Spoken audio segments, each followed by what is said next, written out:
And welcome to End of the World News. Today's guests are Lopsta and Raven in no particular order of the Nephilim Death Squad. How are you boys doing today? What's up, brother? Thanks for having us, man. Always a pleasure. Doing great. Hey. Doing better to see Ben now, right? Yeah, it's always nice to see Ben, dude. As of you guys, man, you guys been killing it on X and on your podcast, breaking down Epstein, Alberino, all that type of stuff. So maybe tell our audience who you guys are, how you guys got to this point, and where they can find you.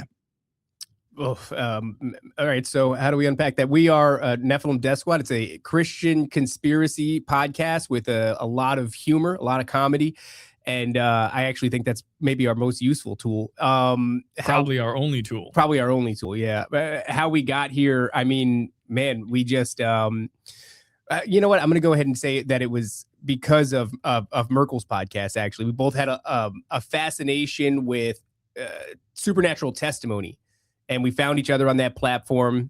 One thing led to another. We decided to take a crack at starting a show together. Turns out it worked really well. So now 2.5 years of Nephilim Death Squad. Wow. And it's grand scheme of things. When are we like tied in for our pension? I don't think that's we get 5? A pension. No pension. I was a little bit under the weather recently, and I was like, where's our healthcare? We don't have that. We don't have that. So yeah, we do this full time and no benefits. I mean, our benefits are in heaven. Our benefits are in heaven. There we go. Yeah, there we go. Right, store your riches in heaven. That's what you got to do. Yes. But yeah, you can find us anywhere you find podcasts. Nephilim Death Squad. I think we can do nephilimdeathsquad.com. A little kind of link tree thing. It'll show you everything. Yeah. You could follow us on Lopsta.com as well. That's where we'll sell our merch, and then you could keep up with what we're doing lately. Like our Bohemian Grove tickets will be on there. Yes. I guess that's how we started the show. Before that, I was a graphic designer, always liked conspiracy, was a Christian, delving a lot into comedy. And this show kind of took me out of it in a very graceful and sudden way. I wouldn't say took you out completely. I mean, we probably took me out like how we took out Alberino. A lot of Christians, and God bless them, but they look at us often. A lot of people get it. The show's doing very well because of that. But there are a lot of people who don't get it, who think that the addition of humor into this is distasteful and poorly representative of Christ. I tend to say that I don't agree with that. I tend to agree. Sometimes we cross the line. Yeah, I watch the show and I go, they have a point. Yeah. But it's a tool that we use because I think that in the pursuit of truth, comedy does a great job of making the pill a little bit easier to swallow. It makes the conversation a little bit easier to have. And so that's really our goal with it. Sometimes it's not really pointed though. Sometimes it just happens. We're just in chaotic comedy. And so I can't say that that's the case all the time, but yeah. Also we're doing our show here. This is just for anybody who's in the Florida area. If you hear this, you want to come by. We are at the Standard Coffee Shop /NDS Studios /casino/fabrication shop /Christian Library. Christian Library. That's right. In Lady Lake, Florida. So if you're in that area, if you're in Lady Lake, Florida, and it's a weird thing, Ben, you actually saw the last episode that we did with you. We had a gentleman come all the way from Indiana, said the Holy Spirit compelled him to come down here, thousands of miles.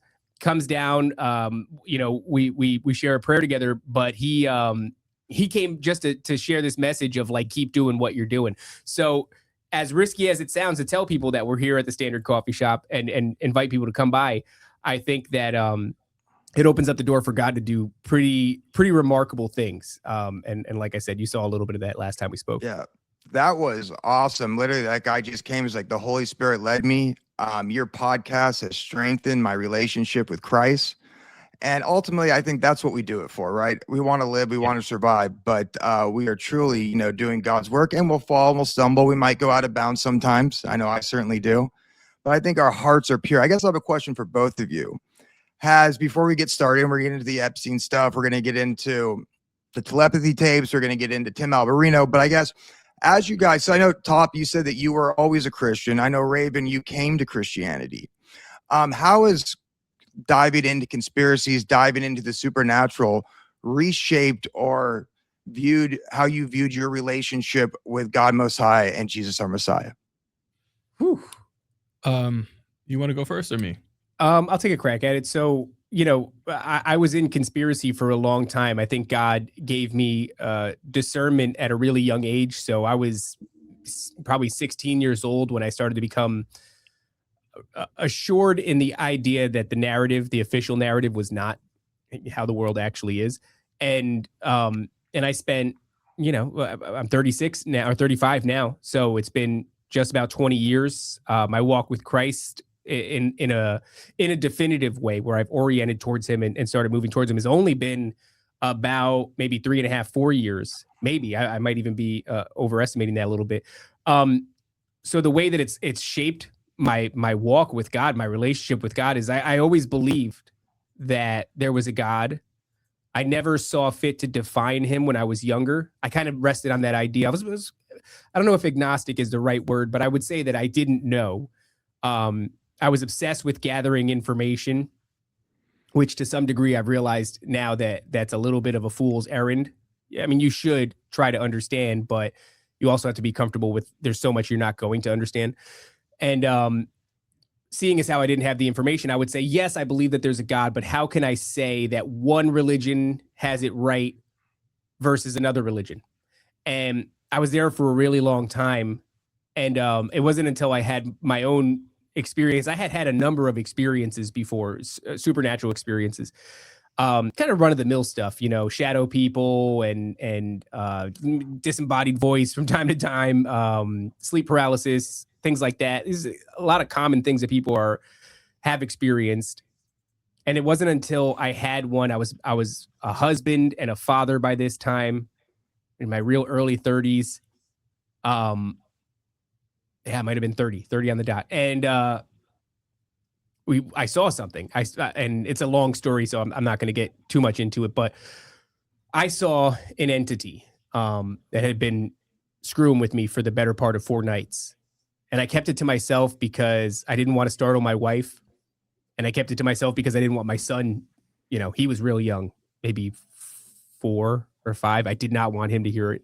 So, you're never going to get any sleep if your kid's afraid to go to sleep. So eventually it came to pass that my wife would say she saw this thing and she described it to me, and I'm going, I hadn't even told her about this. And then I still kept it to myself. And one morning later, my son would wake up from a night terror. And once we finally consoled him and he described what he was seeing, he described the same entity. So for the first time in my life, it wasn't new in the sense of the supernatural, but it was new in the sense that it was happening to more than just me. And I felt all these compulsions as a husband and as a father. And I was desperate and I wanted it to stop. I wanted to protect my family. So for the first time in my life, I prayed to Jesus Christ, stopped on a dime. And that moment was the first moment that I decided to orient towards Christianity. It wasn't all at once. It was kind of a slow path in the beginning. And now I would say what started off as a slow run, we're now sprinting. But I had all this conspiracy knowledge that I had gathered at that point. It would have been 15 years.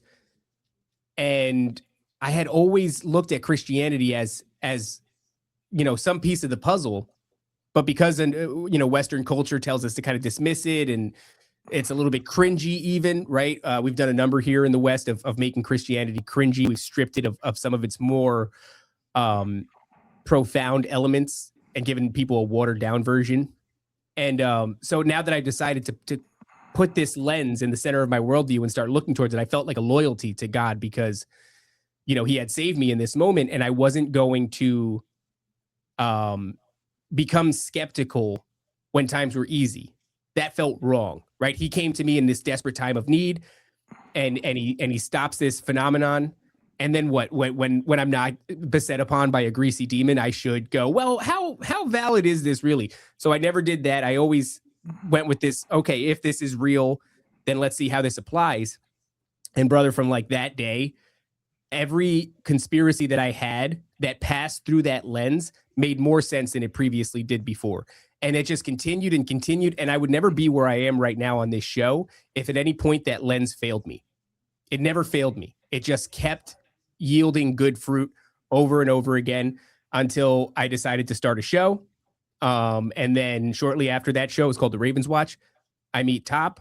We start Nephilim Death Squad. This whole thing is built on that foundation, and it just keeps bearing good fruit, keeps bearing good fruit. Now it's the centerpiece. Jesus Christ is the centerpiece, the lens that I refuse to remove it now. I've been in this for a long time, and I see a lot of people go, well, what about this? And what about the New Age? And what about Gnosticism? And what about Jesus being a Jewish psyop and all this other stuff? I'm like, brother, I went through all of that, and this is where I came. And there's no way that I can share that experience with you and make you believe that, but you're not going to talk me down off of it. I've been through all that crap, and now I'm realizing, like, oh, in my own, grand understanding of things, I was incredibly wrong. And that's awesome. I've actually got to witness this like firsthand with the progression of your show, and you really went through all these different stages, and it ultimately led you to Christ. And I think God is using you right now for everybody else who's going through these stages, so you can actually point to the truth. Now, I know, Top, you were a Christian to start with. You were raised Christian. How did conspiracy, or how did the supernatural change your view of what your view of Christianity is now, or at least your relationship with God and Jesus? I'd say almost completely. So I grew up in church, kind of like, the same as many people kind of forced to go. And I didn't gel with it, because the way I am, I like to make waves, and I like to ask questions, and I like to have common sense answers. I did have like one Bible study teacher probably that kind of set me on this path, as far as like with a good grounding in eschatology and other biblical knowledge that I actually held on to all the way through this walk, but ended up rejecting, in my opinion, I rejected the church at a young age because of the pastorship, how it was teaching my parents. It was splitting apart the family unit, not my immediate family, but I'm Puerto Rican, so we got a lot of family. And I just think like bad pastorship started there. And I started to have questions about this church. I was given the opportunity to continue going or stop going when I was like 16. I was like, no way I'm going back. So I stopped with that church. My parents went to a new church. I ended up going there, meeting my wife. And it's like, it's always part of this weird journey. But I said, I'm not going to do that. I didn't really want to do that, but I went back, met my wife, played guitar there for many years. Ended up getting my membership banned for calling out corruption, and again said not going to ever come back. And I was like really burned. And as I'm leaving that church, one of the elders, I guess, it's like, it's fairly common at the end of a service, you go up and they'd pray. And I was at the altar for some reason, probably playing, and she came up to me and started praying over me and told and prophesied that, like, you're going to speak to millions of people. You're going to give your testimony to millions of people. And, you're going to, the way she's describing it, like, preach for God. And I was like, there's no way. There's no way. Because now. Yeah. But it's funny because nobody knew at that time that I was already out. Like, I was out of the church. Like, just me and the pastor were the only ones who knew. I had called him out for something. He did not like it. I got disrespectful with him. He took away my membership, which is just very bizarre when you really think about the idea of membership in a church. But that's like a soft way of kicking you out. And I got the message, but I still had duties to fulfill. Like, I had a whole band, and I was like doing the transcriptions for the music and helping the audio and all this. So I was like, I'm going to go and do this until they have like an easy ramp off, but I was not going to be there anymore. And that was the time period where the lady came up to me and told me that. I was like, you couldn't be more wrong. But I smiled in her face and I said, yeah, cool. And everything in my life after that was this sitting in the back of my head, like understanding it and believing what she said, but saying, I'm not going to do that. I'm going to do everything else but that. Not going to go back to the church. We're not going to aim. We won't even mention God, but that's always like been my orientation. I don't think that people in a church can really take your faith. They can spin you around and turn you upside down, and you don't know where you're at. But there's still that home base that was always there for me. And that's kind of what happened. And I was doing whatever, comedy. I was doing never anything crazy, never into drugs, never into doing it, like not like a bad person, but we touched the boundaries of what was allowed in polite society. And I feel like that was important for me to do. And it was important for my journey, right? Because if I remained in the church and I remained obeying the rules, like doing what we're supposed to do, like kind of what, like, you know, we're straightening out a little bit more with the show and all that stuff now, where we're not getting too crazy. But I had to go out there and really touch the lines in order to be you have to be dangerous. You have to actually be dangerous. You can't just feign it. You can't just act like, okay, when the time comes, I will do X, Y. It's like, you don't know. You don't know until like that person has approached you and you've told them in no uncertain terms, F you. That's like a muscle. And we exercise that muscle a lot. Now, God kind of called us back into this weird thing that we're doing now, where we're talking to people and we're aiming them at Christ, but he's called, well, I'm just going to speak for myself. He called it a dude that was like doing dangerous stuff, not dangerous, like physical danger, but like stuff that will get that people who are the toughest dudes I know, they'll shut up and they will not question authority. They will not say a thing. They'll fight you. But what is a fight? A fight is, you know, everybody's been punched in the face, or at least I hope everyone's been punched in the face. You should if you haven't. But when the time comes for them to make this actual brave decision, when there's tyranny or when there's somebody telling you that you must do a thing, whether it's the government or, I don't know, maybe the Antichrist coming soon, you've never even practiced that muscle. I have. I've done it in a weird way that most Christians, when they look at it, they go, this person's distasteful, right? Like, go back and watch some Tower Gang. This person's distasteful. The entire time on Tower Gang, I've been saying everything that they said you're not supposed to. I've been exercising that. And I'm saying, yeah, no, I know, I understand it. And in polite society and regular life, I'm not just going to go ahead and do this, but we're going to exercise this muscle. As a matter of fact, we'll do it in public. So that way it's on record and everybody can see it. I'm not afraid to do these things. And that's a very important muscle, I think. I hope that when the time comes and we're presented with these deceptions, with these deals, with these contracts that we're all going to be presented with eventually, I'll have the wherewithal, or at least the guts to say no. And that's kind of what my spiritual walk I think has been. But as far as like the supernatural, since doing this show, the Bible makes 1,000% more sense. Talking to people like you, talking to other people like Gary Wayne, like Timothy Alberino, people like that, they really open up this this door of understanding to the Bible, like especially the Old Testament. I used to love the New Testament, especially the book of Revelation. That's my jam. But the Old Testament, besides Daniel, and I mean, the first 5 books, I'm like, I don't know what this is about. Yeah. You read it and you go, this is crazy. It's a completely foreign language. It's a time period I'm not aware of. What are they talking about? Why are they so strict? Why is God just murking people left and right? What's happening? Zero context for like 30 years of my life. And then finally we were given a drop of context and you go, oh, under that lens, I could understand this. And under that lens, you could also understand God. And when you understand God, I mean, not that we'll ever truly understand exactly what he is, but when you understand his personality, and Ed Mabry does a great job. Like, he is always just, point blank period. If it's not just and righteous, this is not the personality of God. You know, it's not coming from him. You can throw this out. This doesn't fit with your narrative. So the Old Testament, with the concept of Nephilim or these supernatural ideas, and you see what God has done, especially with the flood, you're going, well, God's always just. He has to do what's always right.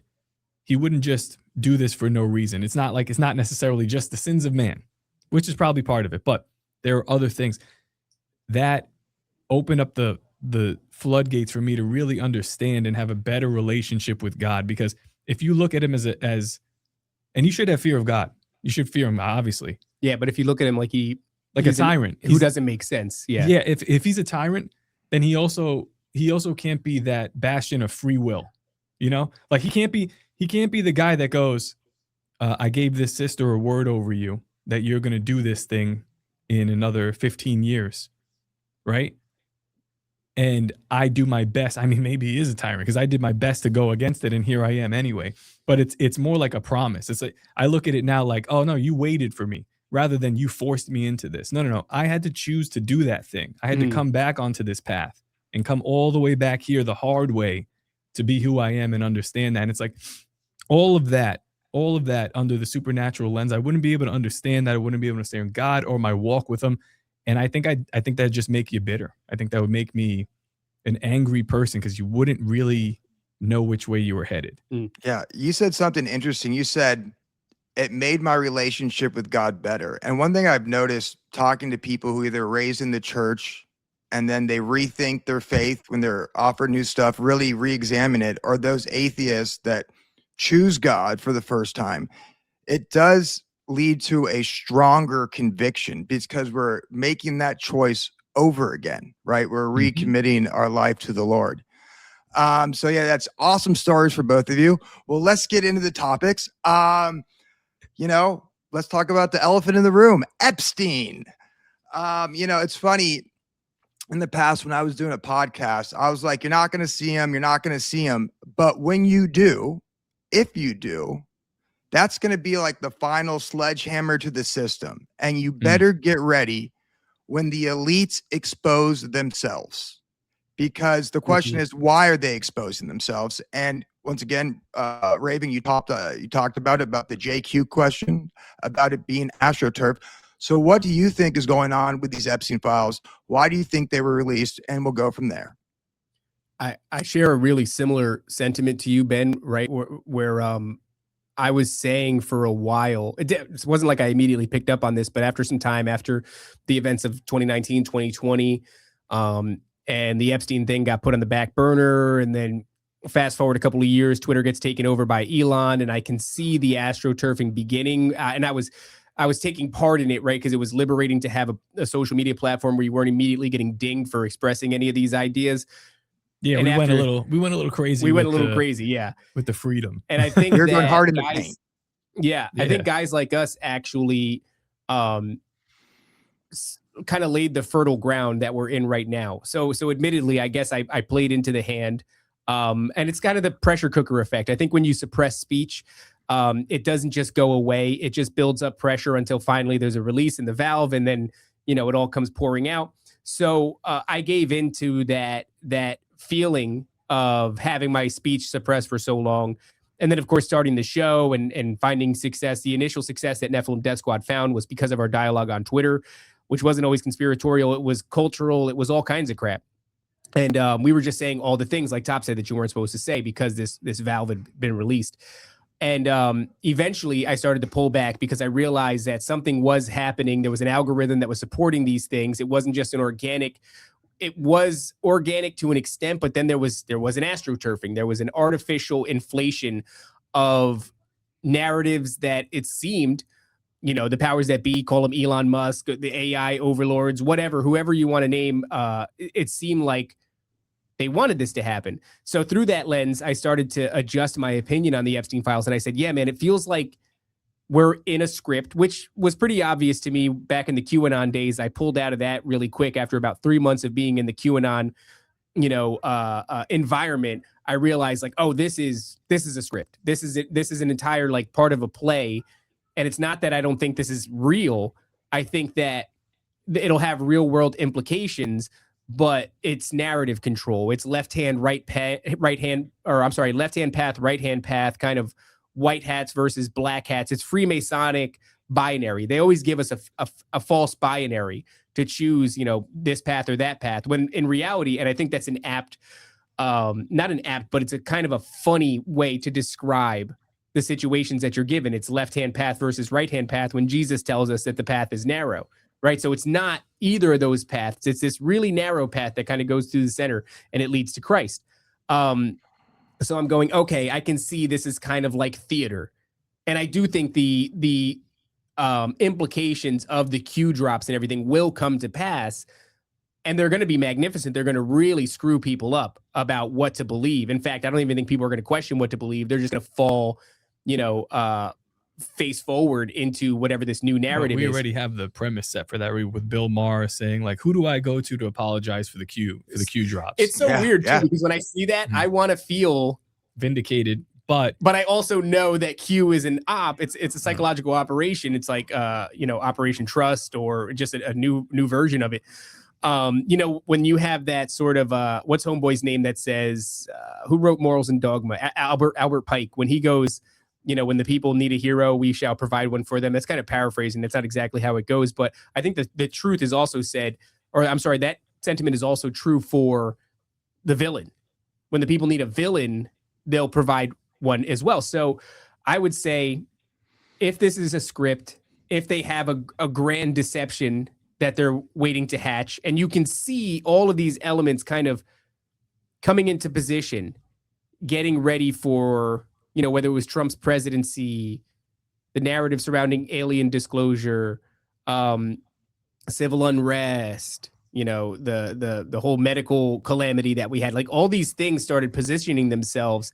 And I go, you don't move that many things unless you really are trying to get everything in position for what the next thing is. So when that next thing comes, like you said, Ben, it'll be off the back of the release of these files. Well, I think I'm struggling to understand what's the play. Is the play what's in the Epstein files, or is the play disclosure? Is that like which is above which? Yes. Because we were talking with Ed Mabry about it, about disclosure before the Epstein files dropped.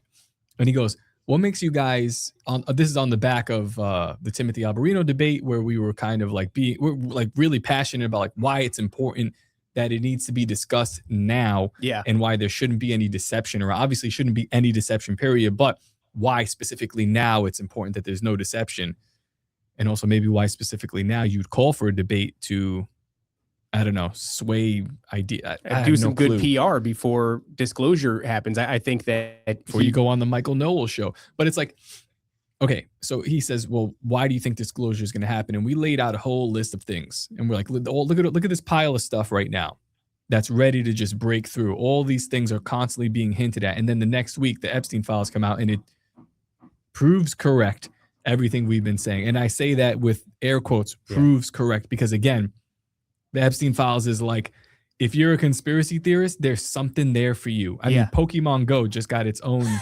They got Epstein their own files, conspiracy, which is, and it's now even bigger. I mean, Deepak Chopra and Epstein were talking about. Dan Bilzerian was releasing the files. There's pictures of him, not necessarily tied to Epstein, but they were in the files.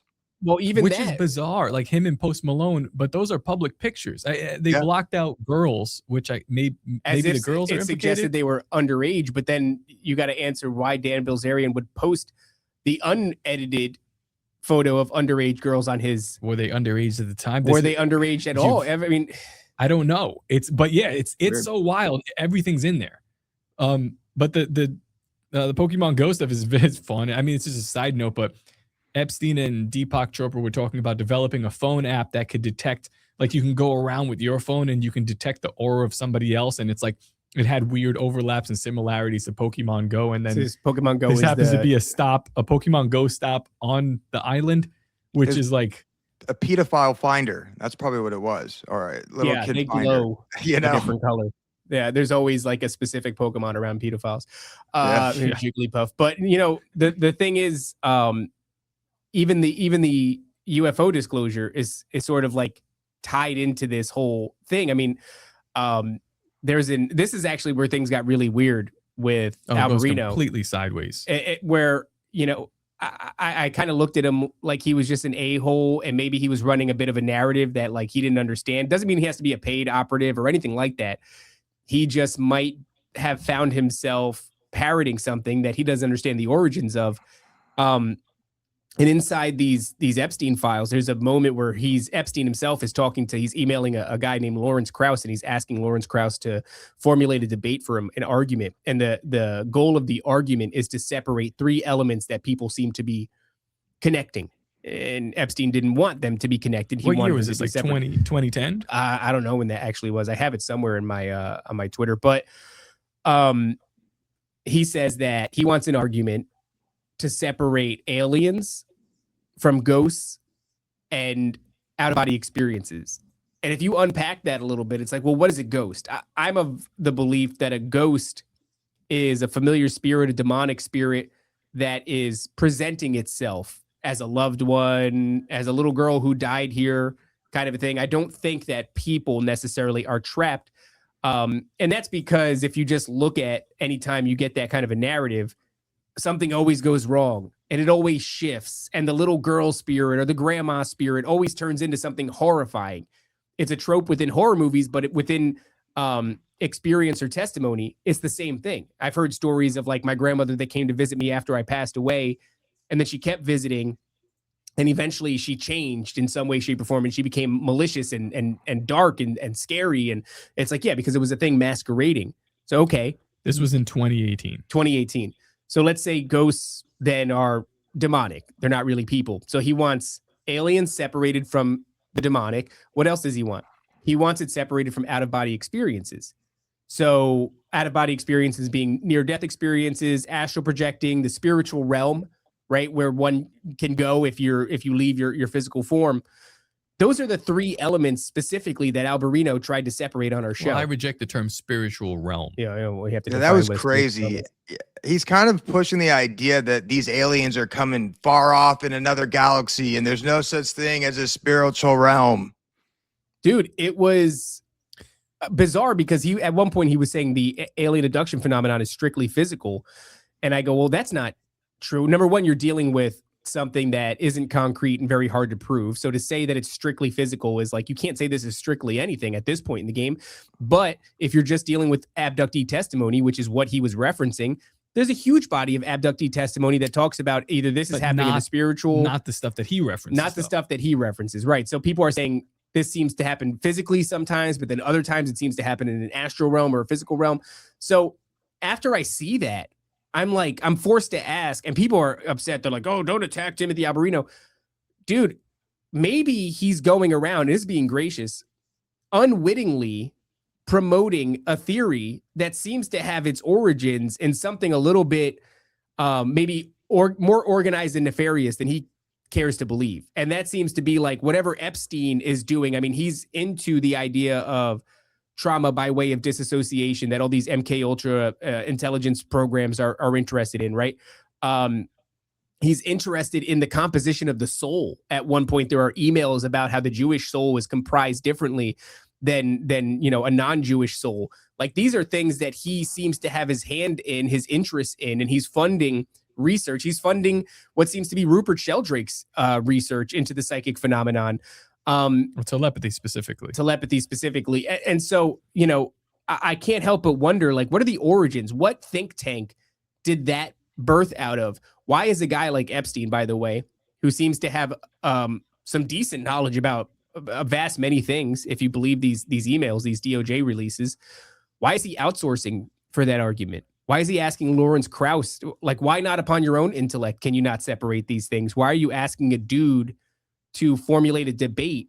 It seems like narrative control other than, or as opposed to like genuine inquiry or genuine interest.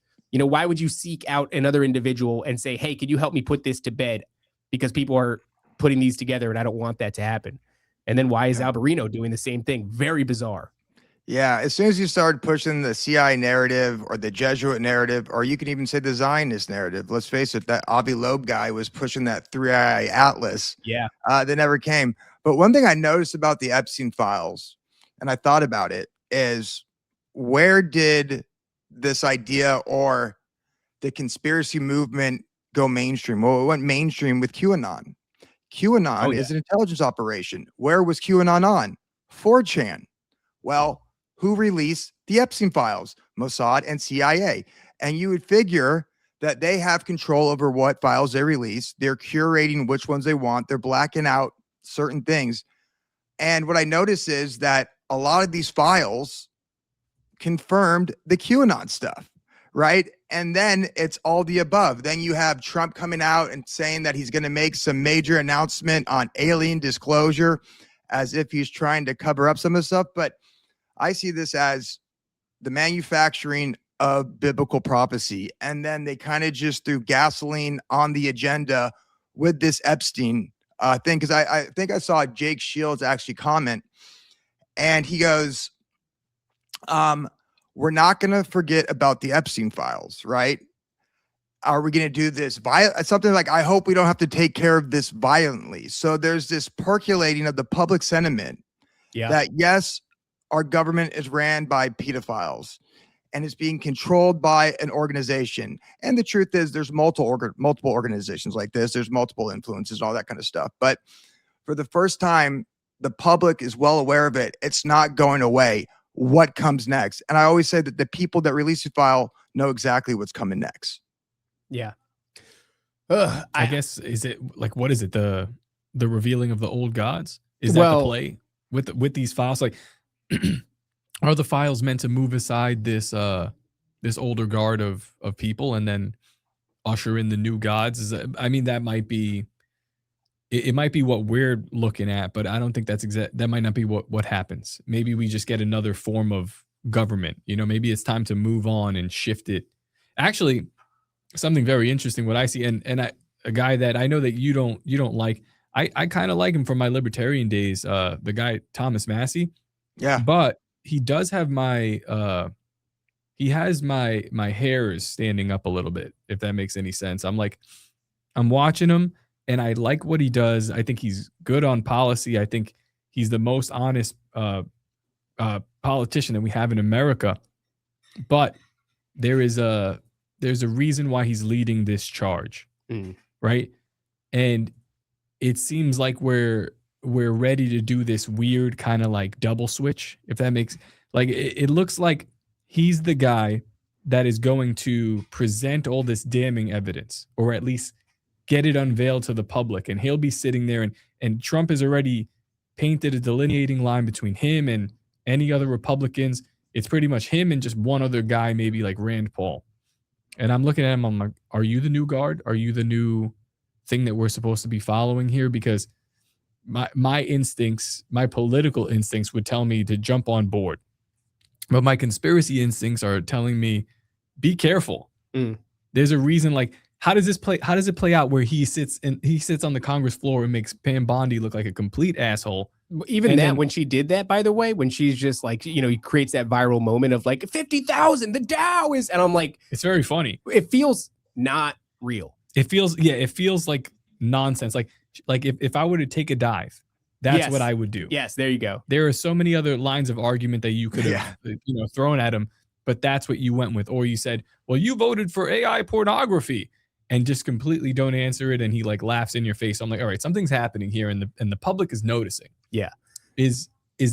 Are we ready to shift into that sort of a system rather than like the new gods or the aliens coming down? Maybe we get some form of that as well, but maybe this America First Party led by Thomas Massey is now the people that are going to be in charge, and what comes with that. I'm almost wondering if what happened is because, obviously within the QAnon narrative, Trump was the main guy.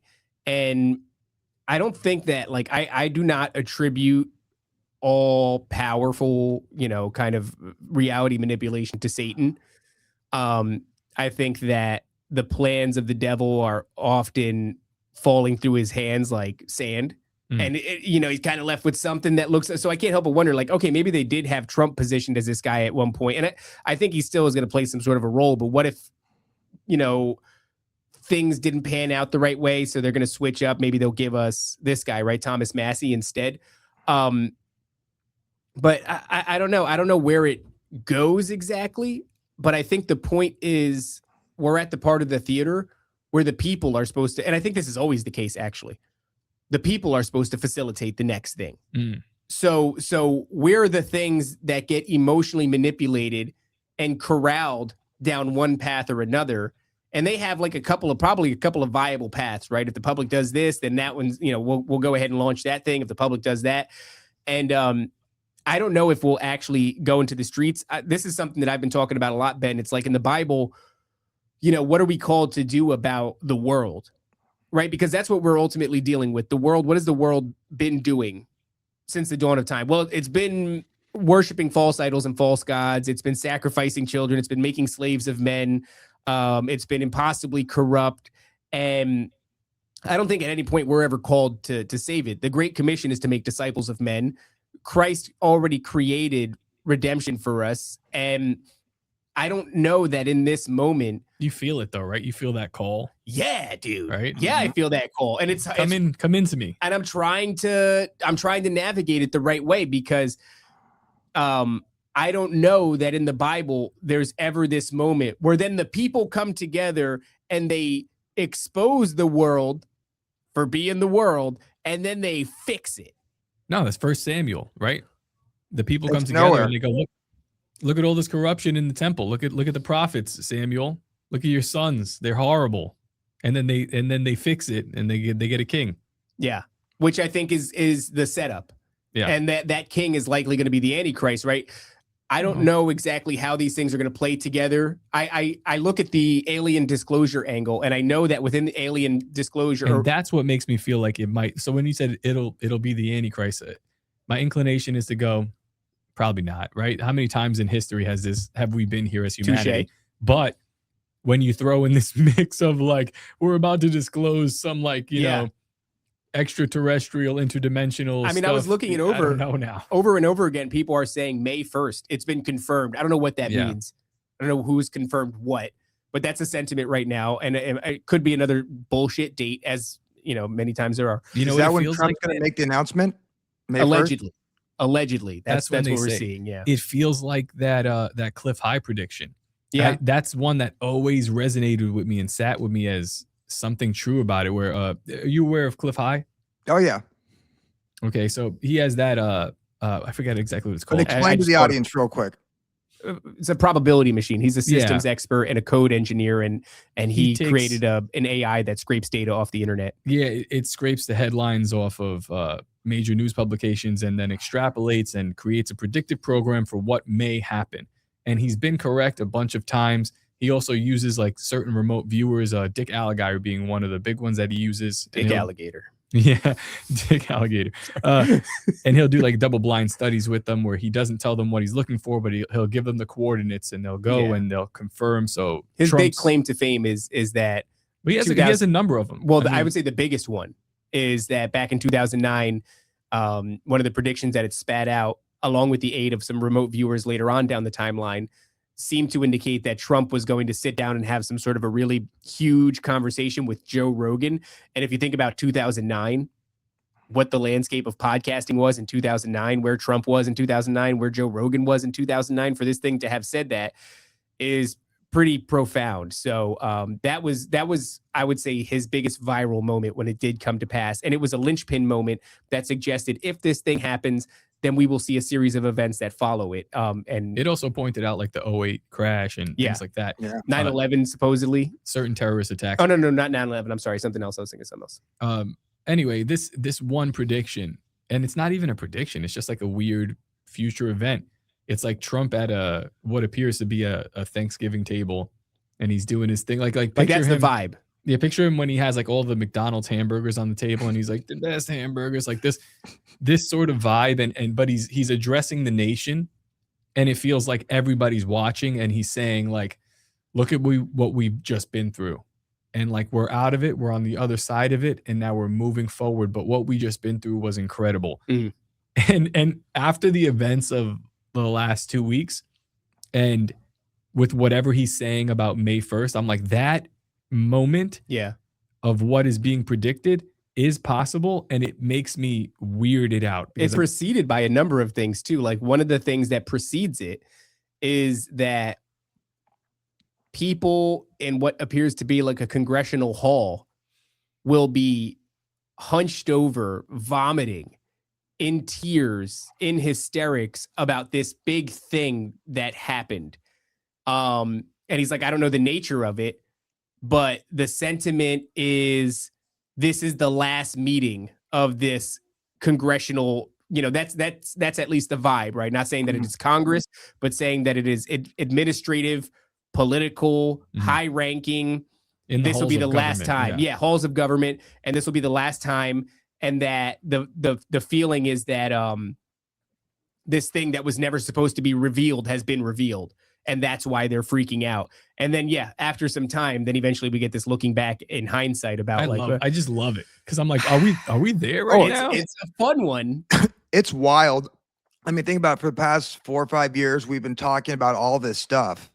And literally, it seems like the last 2 weeks and everything that's coming, it's like, oh my God, it's happening. Oh my God, they're about to pull the trigger. Oh my God, because it's like Yeah. shit or get off the pot at some point. And I think the release Yes. of this Epstein Files was this control. I mean, people like to talk about a controlled demolition. I like to think it as a controlled transition into Yes. the new thing. So how long are people going to put up with pedophiles running the world? Then you have this idea of the gods, right? So I think in the future, I think after these, pedos create World War III and tear it all down, humanity, or what's left of humanity, is going to be offered a choice, right? Do you want the old system, pedophiles, and they're going to blame the God of the Bible too. That's all part of it. And then they're going to say, or do you want AI? And then cue in the aliens and all that type of stuff with their new gods. And I think ultimately that's what they're trying to lead us into. Well, that's the thing that I was kind of getting at is within the Galactic Federation of Light. Real quick, that transition that you're talking about, what I'm seeing is, there isn't. So we've had 2 weeks since the release of the Epstein Files, and they've been heavily redacted. She already knows. Did you just? I did not just sig Heil. Okay. Mason already knows. Okay, so this is getting to the normies faster than I thought. In the coffee shop, we ask, we put little feelers out to see where the people are at, and they're starting to notice. So it's becoming the time, and the people are not going to be as patient as we are. We just asked one old lady. We said, "Hey, what do you think about the Epstein Files?" She's just there trying to get a coffee, She's and like, she goes, "Something should be done." I said, "No, you know what should she hang was them saying?" all. And she goes, was saying, like, maybe. What she was actually saying was, people should get over it. We should move on. Is that what she said? Yeah, and what it hasn't caught up to her yet. Oh, she doesn't know that the DOJ just released 3.5 million files. She has no idea. She thought you were talking about 2019, that's 2018. That's why she's like, people just need to move on. Is that why she fell over when I said we should hang them? Yeah. Okay. That's why right now there's a stretcher and an ambulance outside. The slow drip to the public. Well, not the slow drip, but as the public realizes there's going to be a certain time frame, probably like less than a week, because people will be kind of flustered. And Thomas Massey is there set up to be the guy that redacts all this stuff, because like that's the layer of the onion for right now, at least. We got the files. There's still more, but they're heavily redacted. And he is the one person, which is crazy. Nobody else in Congress is going, wow. So Massey was in charge of the redactions? No, not in charge of it, but he's in charge of like some sort of a committee to redact the redactions. To unredact the redactions. To remove them. That's what that whole congressional hearing was about. And it was him and Rand Paul, which I don't think Rand Paul has I don't know, maybe he doesn't have the jurisdiction to like request this, because they are in two separate forms of government. But Thomas Massey does, and that's why he's doing like this deposition on these people. He's accusing Kash Patel. He's talking to Pam Bondi. Everybody else is dead silent, but he is either the fall guy or the guy that receives. And or remains to be seen. I do like Thomas Massey, but it's getting he's a little weird. Guy. I like Donald Trump. Do I think that he's one of the most bizarre characters in the world, and like zero that we understand to be true about him is actually true?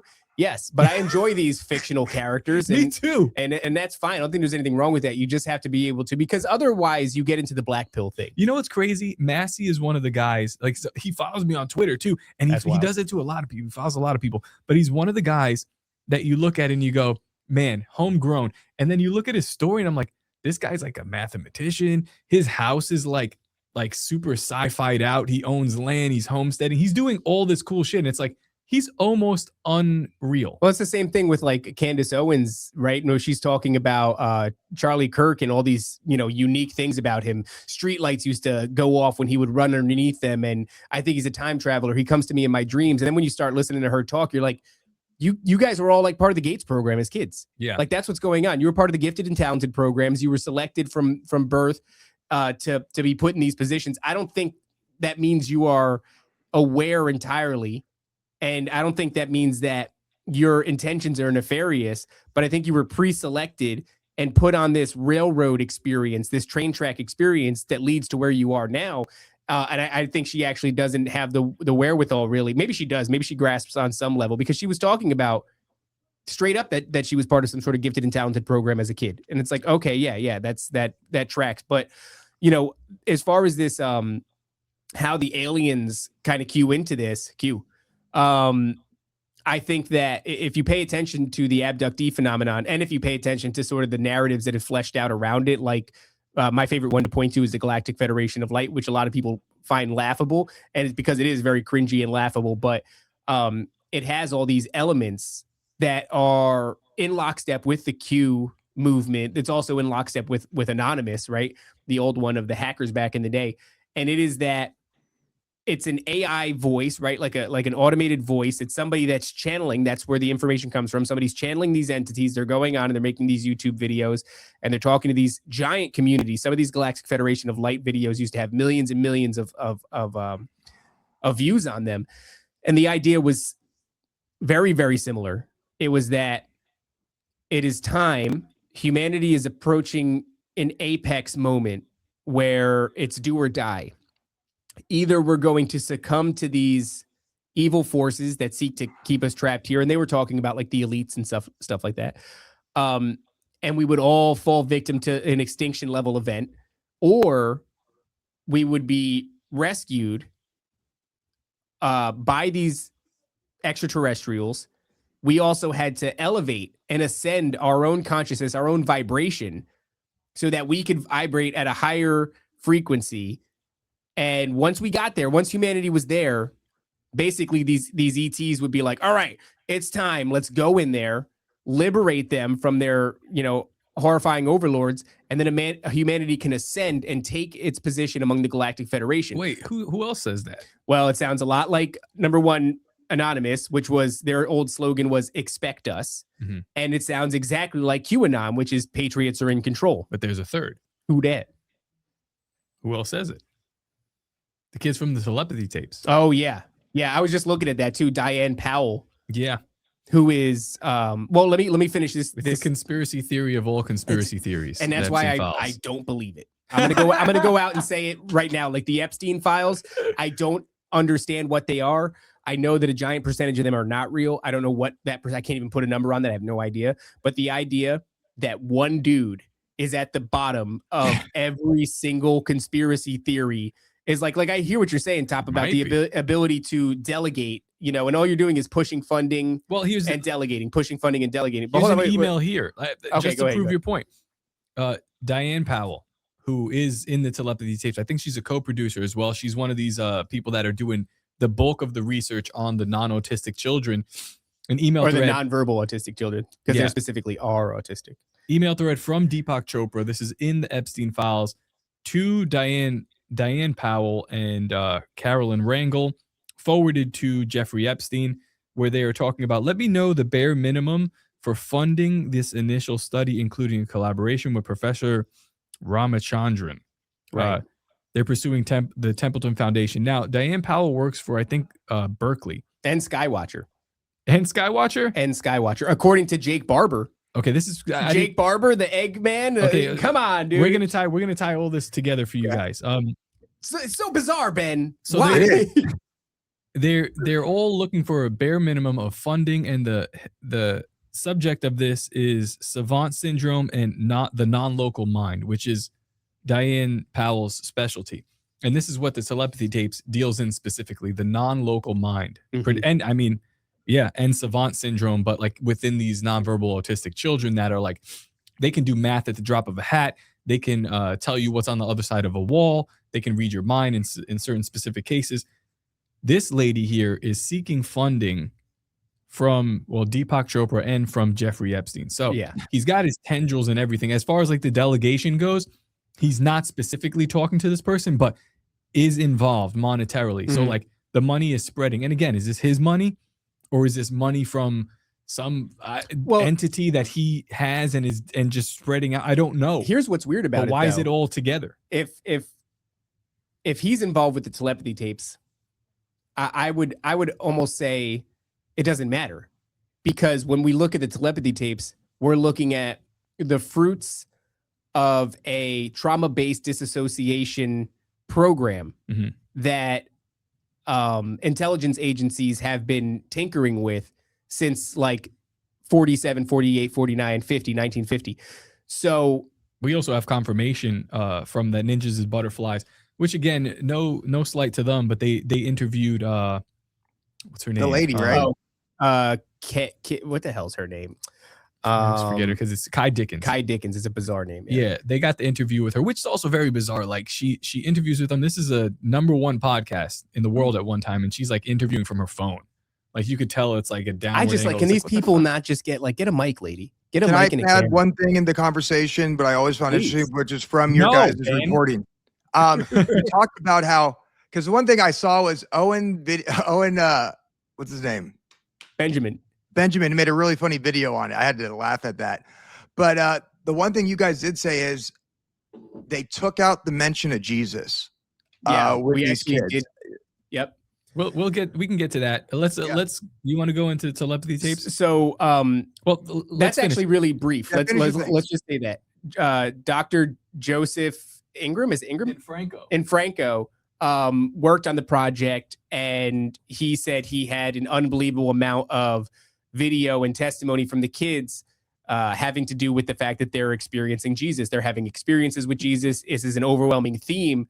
And Kai Dickens, kind of leftist, lesbian character, wants to frame it as a new age ascension, a psychological ascension, a Right. spiritual ascension, removes any mention of Christ. There's like one brief mention of Christ, And but it was a theme and they removed it. So it's narrative framing. within the telepathy tapes as well. When you listen to it, there is like, it does come from like, some people are sort of new agey. Some people are Indian mystic in a way, or like practicing Hinduism, and their kids are seeing the gods of old. And the mother actually warns them, like, don't communicate with them. Don't worry about that. You didn't see that. This kind of stuff. So the phenomenon that they're experiencing is not just like Jesus driven, in my opinion. But there are a lot of kids that are going to this place called the Hill, and there's a lot of them that are coming back to Joseph and Franco, which he runs a ministry for them, and they're telling them, yo, we talked to Jesus. So like, Fascinatingly enough, they actually say that the reason they can do this is because they've never lied. again, that's neither here nor there. I think that's that's probably more important than we think. They've never lied. They've never committed the fundamental spiritual sin of lying. Like that little thing that even children do. They've never done it because they're nonverbal. Lying is a social thing that you would do for any number of reasons, but if you can't even interact with people, there's really no reason to lie. Them having never done that is, according to them, the source of why they can engage in this sort of psychic phenomenon at all, which is, I think, fascinating. Well, I don't know. It may be, but they're certainly on the other side of some sort of veil. And the telepathy tapes has done they've done extensive work to frame it only in one direction, which is a new age direction. And at the very end of the telepathy tape, she gets like 3 or 4 kids, and they all kind of rehash the same message, which is the message of the Intergalactic Federation of Light, that we all have to ascend, and ascension means telepathy, the Tower of Babel sort of thing. And we all just have to put aside our human nature and go this way to ascend. And I don't know, at the end of it, I kind of think that the telepathy idea is a descension. In a way, it's something that we can do, but we're not supposed to do. I think spoken word and prophecy is much stronger than just communication through your head. Yeah. I think that actually might be forbidden in some ways in this physical realm that we are in right now. Like, I might do a little bit of it with my wife. Sometimes she'll sing a song that I'm thinking in my head, and she sings it out loud at the same part. Something's happening. I don't know, but we're certainly not supposed to do that with everybody. Yeah. I think there's a reason why when you encounter like cryptids, demons, and aliens, they're all speaking telepathically to you and not with their mouths. I think that they don't have the ability to prophesy. I think that, like Top said, the spoken word is really powerful. But going back to that point that I was making before about Epstein and whether or not it even matters, is like, for Epstein to be the mastermind behind the telepathy tapes is like, I reject that. I reject that because I reject the premise. Yeah, we're dealing with 80 years of research, nefarious research, traumatizing. He's not the founder of the telepathy. This is just an extension of more work. Like, from what we gather from the telepathy tapes, when you look at it, they even have the balls in episode 5 or 6 on the first season of the telepathy tapes. They mention the guy who started this, at least in modern times, Andrija Puharich. Yeah. He's a guy that we've done a couple of deep dives on. I'm sure you've heard his name spouted by us a number of times, but this guy was involved with an initially dental tooth implants. And that's the example that they give with Lucille Ball, where she had this filling and she was able to pick up radio waves, and he patented that technology. That was his. And they actually kind of like say it as if it's like a good thing, but his reason for patenting this and creating it was nefarious. He was obsessed with telepathy, and he explored it through the route of psychedelics and other kind of like LSD through the, I guess, you would say more metaphysical way. And it seems his research led him that the best way to do this was physical implantation. Right, because metal is a conductor of frequency, and these things exist on frequency. And as far as frequency goes too, he has another patent that's fascinating called ELF waves, ELF, extremely low frequency waves. And they were using this as like, I think of what they did to the guys in Venezuela right now. It's like a discombobulator or whatever. Yeah, it's great. Yeah, they were using that as a way to like make people sick, just regular Havana syndrome stuff. They normal stuff. Regular stuff. Yeah, this was in the 50s. Well, actually, no, that's actually more towards the 60s, 70s. But this guy's operating from right after Operation Paperclip. This guy starts operating, but he's not from Germany. He's from where is he from? One of these other Western Bloc countries, but not. I think that's where all scientist. That it all comes from. That though, so like he's whatever Serbian. Serbian. Okay. So yeah, I don't know. Whatever. The guy was. He was the guy that was looking into this. He comes from Edgewood Arsenal as well, where they're doing a lot of military testing. Comes out of there and just starts doing patents.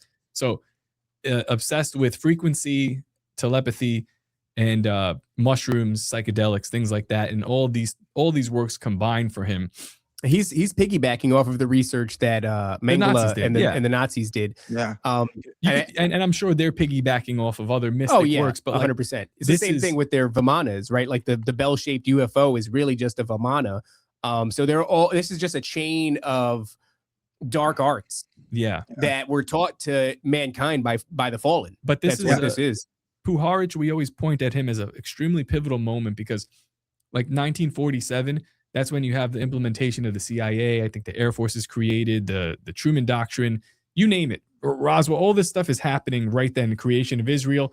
And this guy pops up right there too. So like that's the most solid recent iterance of this. Yeah. And I think if the world continues, people will go back and they'll point at Epstein, but really then it would be Puharich before him, but then it would be the Nazis before him, but then it would be ancient Vimanas before that. That's the chain of events. But this guy here who's mentioned in the telepathy tapes, just as a brief passing, he starts to channel entities with another, ancient Indian mystic, Dr. D.G. Vinod. And then his work is like prolific as it goes into the UFO research. It goes into Operation Stargate, which has now been renamed by Donald. The first thing he did. By the way, you still see it now, right? So Dr. Stephen Greer brings out his CE5 app. What is the CE5 app? It's the research that the Gates program was working on, that the MK Ultra program was working on. It's binaural beats. It's syncing the hemispheres of the brain using, just a series of beats. And then all of a sudden you're able to call in orbs into this reality. But it doesn't stop there, because if you look into the experiences, it goes poltergeist activity, alien abduction phenomenon, demonic encounters, sleep paralysis. Yeah, psychosis, go figure. It's the same shit. Yeah, schizophrenia. It's all demonic. Everything that you're dealing with is you've tapped into the frequency that the demonic realm exists on when it cannot integrate with the physical realm. Yeah. I almost wonder with people with these supernatural gifts, because supernatural gifts are as old as time. I mean, just look at the prophets. They clearly, some of them had that communion with God. They were shown visions. You look at John, the disciple, his spirit, although Timothy Alberino doesn't believe in the spiritual realm, went to the kingdom of heaven, right? He went into the throne room. And you look at the telepathy tapes, these kids' awareness or spirit is clearly going somewhere else. And I wonder if that has to do, and I don't do it anymore, but I've done it twice in my life. I wonder if that has to do with the amount of DMT that we produce in our brains naturally. Because as you know, we produce very low levels of DMT all throughout our life, kind of like serotonin. And then as we're dying, whether that's abruptly, DMT bomb goes off, or even people in hospice, right? As they're dying, DMTs. And that's when these people start having these supernatural experiences. And I wonder if these prophets or these, psychics out there, or these kids in the telepathy tapes, their brains, for whatever reason, whether, God decided to be that way, it just produced more of this chemical, which allows them to, experience the spiritual realm. Well, I think the brain is a receiver of frequency. Imagine like an antenna, like a metal one, right? That's like a rudimentary version. That's kind of a mechanical, harsh version.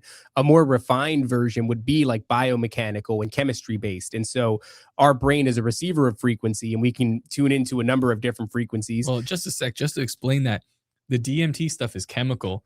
Then there's frequency based ways. I think there's probably like 15 ways to get into this spiritual realm or thin that veil. So DMT, psilocybin, marijuana to a certain extent, even like especially now what they go ahead and don't smoke K2. We got a bunch of Spice Boys listening to the damn show. Yeah. But you can see some demons do that too.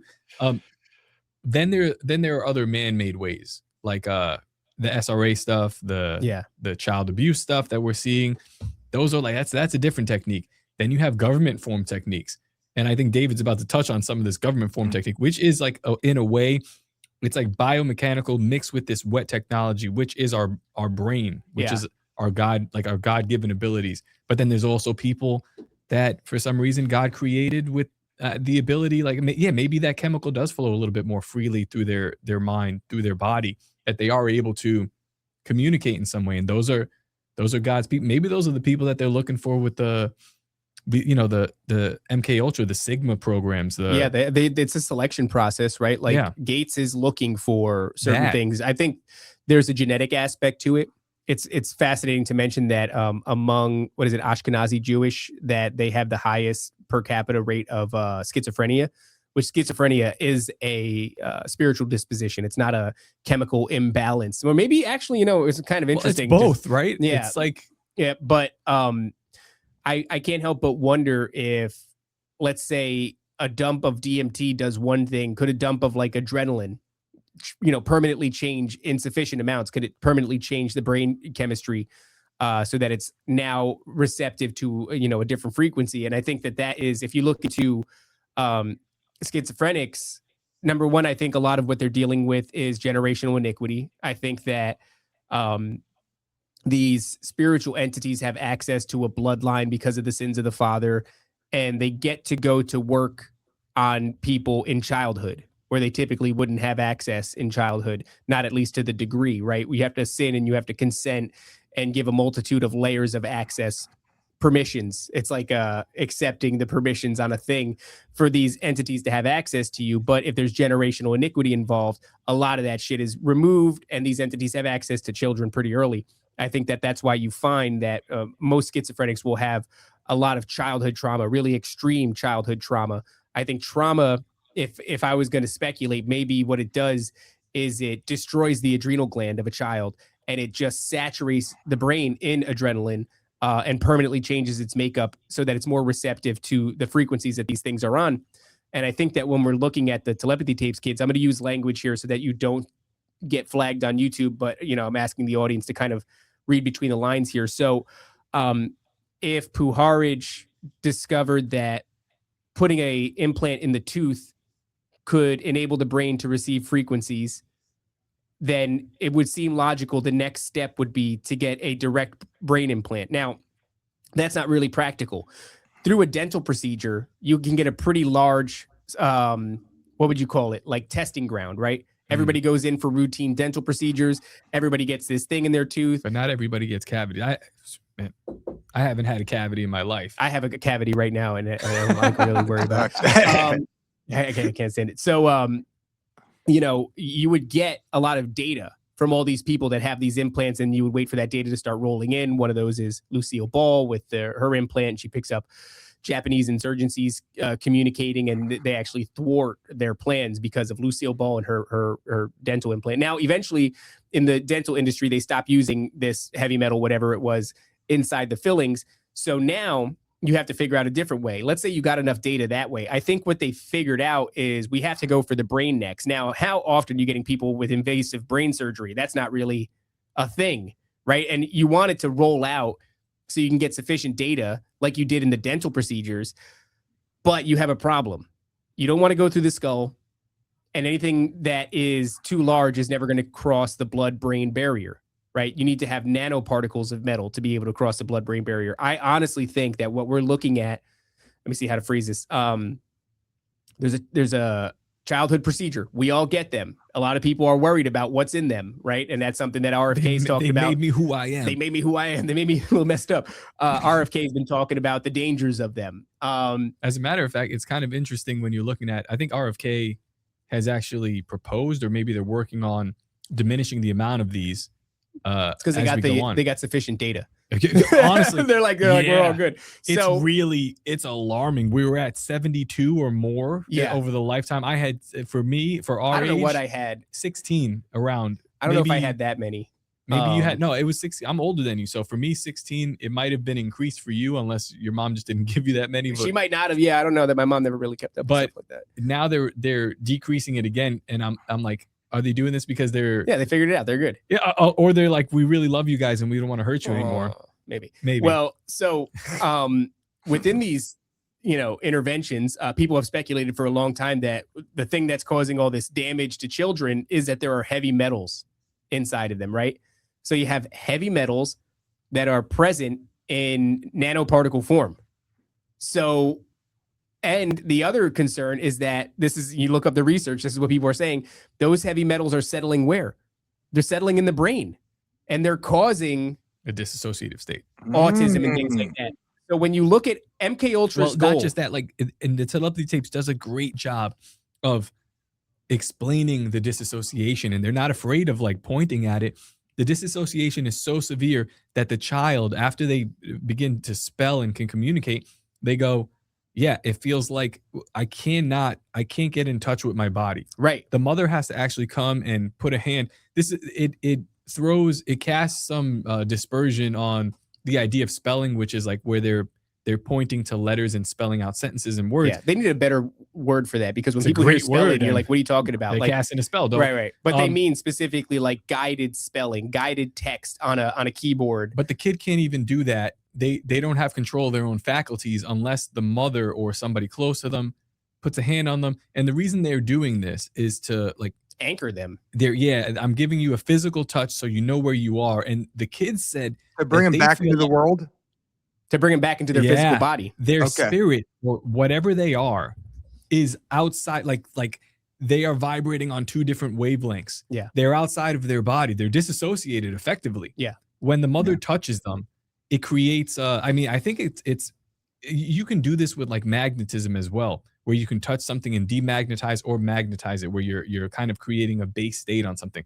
When the mother does that with the hands, and it could just be a finger on the head or even just a touch on the shoulder, the kid can then associate his body. It's like geolocation. It's crazy. And they explain this thoroughly in the tapes. Mm-hmm. That's exactly what it is.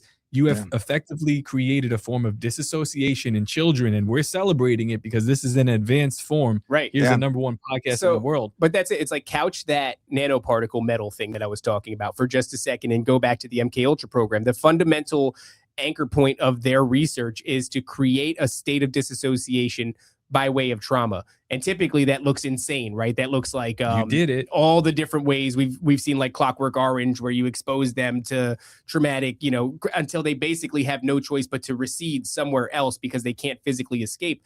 And that gives you a bunch of things. It gives you like secondary programmable personalities, which gives you your kind of Manchurian candidate angle, right? It also exposes or unlocks latent psychic abilities. And in those files, by the way, they're talking about that. In the DOJ files on Epstein is talking with somebody, I forget who it is, about dissociative states unlocking supernatural abilities.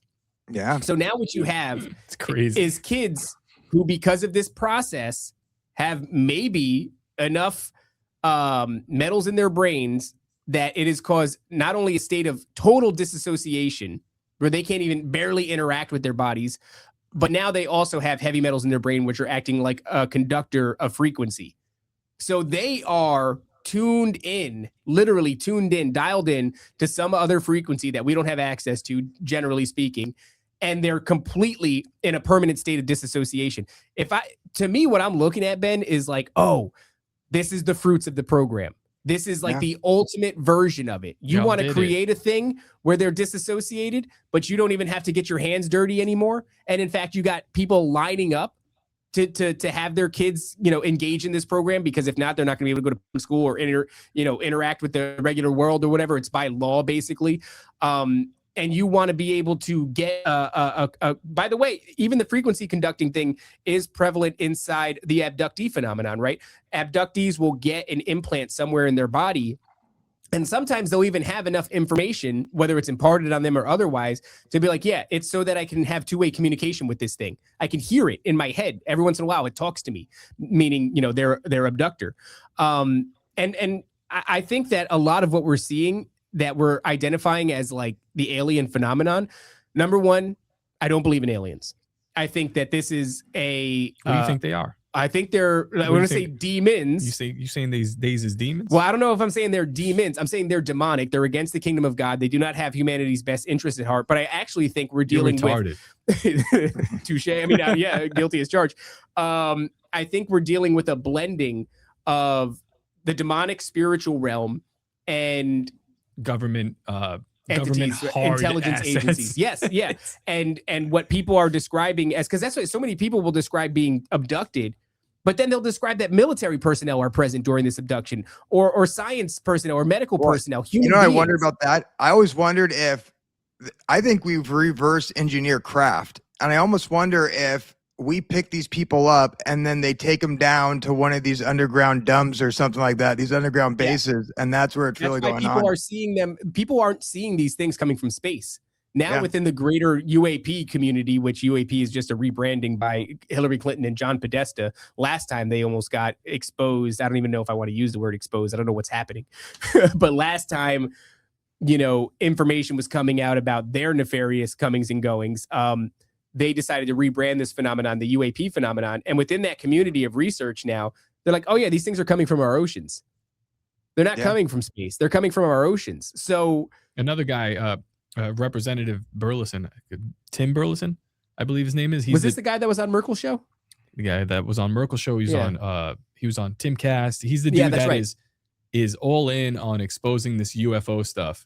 He's the guy that we got the video. I have a video of him saying like, oh yeah, met this guy named Alberino. Great dude, dressed like Indiana Jones. Was him? So that's him. Dude, completely what bizarre. The hell? And then he goes, came out of nowhere, which is true, but not necessarily. He went away for a while and then came out of nowhere. And he goes, all I know is the guy goes around and he does great research. He does great research. And he's got like, you know, he's got some billionaire backer. And I'm just like, they just turn the video off before they, you know, send a drone to my house. But listen, dude, all this stinks. Well, I just, not to pick up like that, but I just have a question for you guys, because we were talking about this disassociative state. We're talking about the telepathy tapes.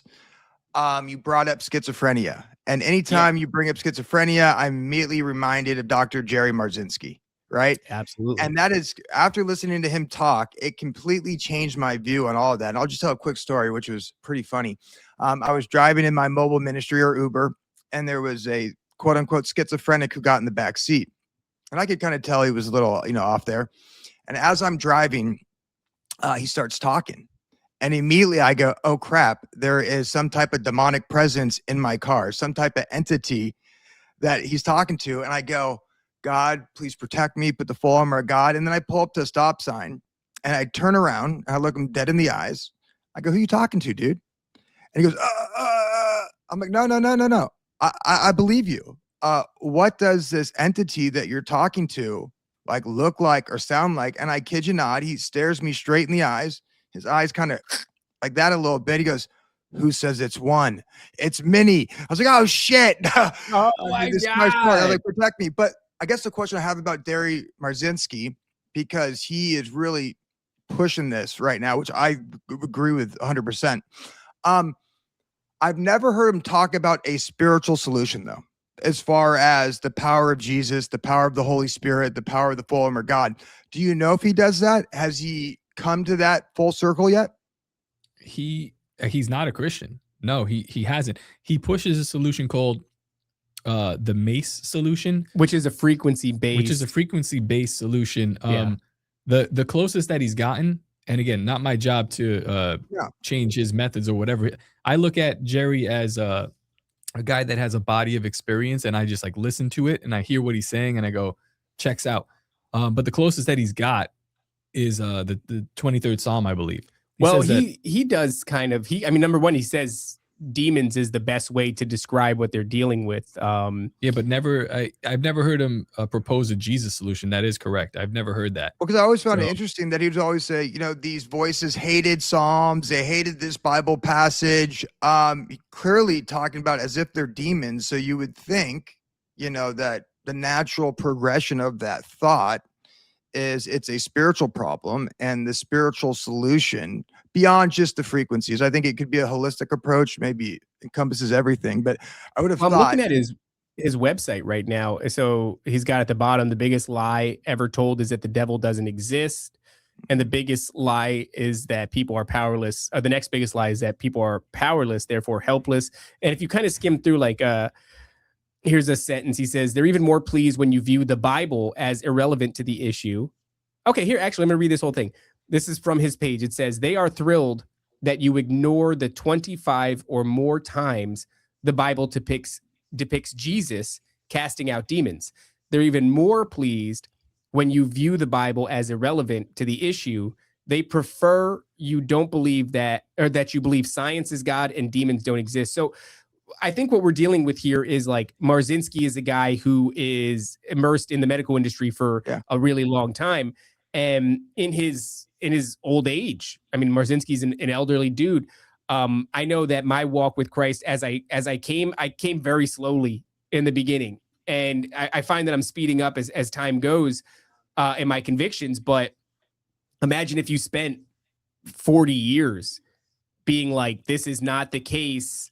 The thing that gave me my license is telling me that this is all brain chemical.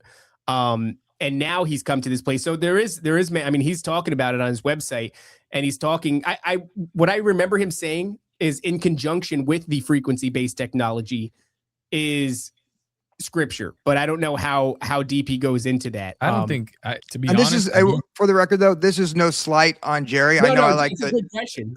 Like I said, this is nothing to do with him. When I call out people, you'll know when I call out people. I just was curious if you've talked to him about that stuff.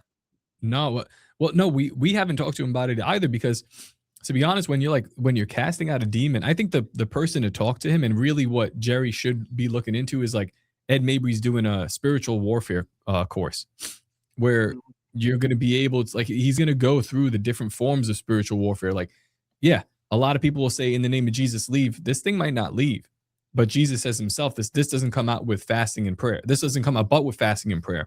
There are probably other techniques for certain entities, and it's like, for a guy like Jerry who's dealing with the nuts and bolts of this, I don't know. I'd almost prefer, don't tell people, say the name of Jesus, it'll go, because it most likely won't. Like, there are probably techniques within this. This is spiritual warfare. You actually need different kind of weapons for different entities. And if you're who knows what we're dealing with at this point. If you're so deep in that you're schizophrenic, that's a much different thing than a lot of, like, I've casted things out of my room. I've casted things out in that particular story that I told you about, where I casted things out is less accurate than I asked Christ to. But it's another thing to be audibly hearing them, seeing them. You're probably in layers deeper. Probably just takes some actual work, because even after I have casted things out, I realize that there is a process that you have to go through. And I probably still am, like, going through that process. It's like house cleaning, right? Yeah. Like, I think throughout your life, I think that my condition, as it were, was a result of generational iniquity. My grandmother was a lifelong abductee victim, and she died of alcohol-related diseases. I don't know, was it your liver that gets destroyed? And so when she was way too young, and she was probably in her 40s when she passed, and she had a couple of kids. One of them was put up for adoption, and then the other two, one being my mom. My mom is all right, but still has, like, she's seen stuff and heard stuff and seen little shadows running around the house. Her sister is full-blown schizophrenic. Like, think about the worst version of a schizophrenic, condition that you can think of. That's my aunt. She has 2 kids. Immediately, one of them is hearing voices in childhood. A child, he's a kid, and it's telling him to kill himself, to run away, and somebody's out to get him. He's seen things, all this crap. So I think deliverance is probably about the best word that I've seen to describe like what it is you have to go through. I'll be honest, and it might be a misstep, but I wouldn't want. I view Jerry as like education. Yeah. You know, like here's the problem. I wouldn't suggest any of his solutions. The Mace method, something that I've heard of. I looked into it a little bit. I was like, yeah, I don't know. That's not a solution. I prefer the Christ method. Yeah, I mean, Jerry is tied up with Brian from Demon Erasers, and I'll be honest with your audience, I wouldn't suggest that either. I think that when you're doing spiritual warfare, what Demon Erasers is doing?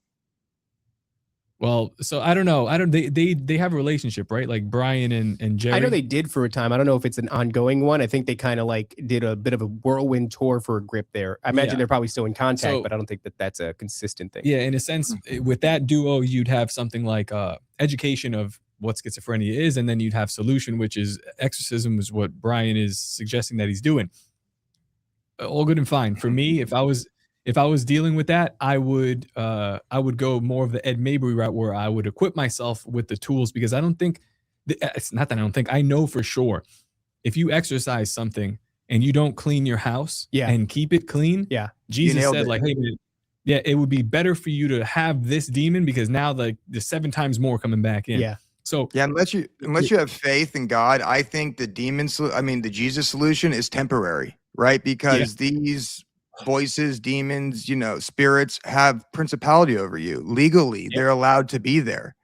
So unless you have true faith, I think the best that, invoking Jesus can do, if you don't, is a temporary release or relief. But I think they have legal, ownership over you to a certain extent. And maybe you do, like, I don't know, like let's say somebody's like 700 pounds. I wouldn't suggest Ozempic to anybody, but I'm like, hey, dude, if you're in that big of a hole, get some weight off you, and then you'll be able to momentum. Then you can walk and then continue to lose. But like, that's, I don't know. This is not medical advice or spiritual advice. I'm just saying, like, I think there are steps, and you have to equip yourself, or this will never stop. Yeah. So if I'm asking a Jerry Marzinski, and this is not to cut him any slack either, but I don't see him as that tool. The same way I don't see myself as a tool to be like, all right, go ahead, Top, close the show, get this guy saved. No, that's not my tool. Well, my tool is to show you I'm showing you the way that I go, and I'm showing you the door. But then you got to walk the walk. You got to walk through it. And there's other dudes that'll walk you through it, and there's other dudes that can probably help you seal the deal. Not me. That's not Jerry's job. And if we call somebody like that to do that, I think we're calling for some catastrophic solutions, or catastrophic what's the correct word? Like final catastrophic. It's like a false sense of security. You know what I mean? It could be worse for the person. What I went through, and I think I'm still, there's still like house cleaning to do, but it was like, okay, I called on Christ that first time, and then I started moving in that direction. And as I did, interestingly enough, I had like a real heightened, when I first moved to Florida, it was just a bukkake of horrifying spiritual experiences, like things banging on my windows. My garage gets filled with black flies. My niece sees like a dude standing in her window at night. There's just so much crap, and it didn't seem to end.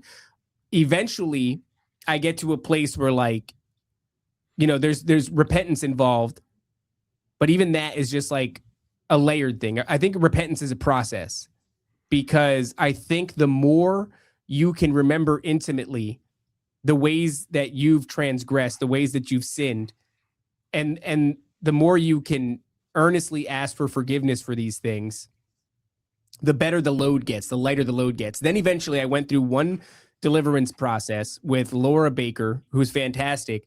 And I realized that with Laura, what she did for me was she helped me to understand how I want to frame this. Like, what am I saying? What am I asking for if I'm going through a deliverance process? And she's talking about things that I've come into agreement with, generational iniquity, a multitude of things.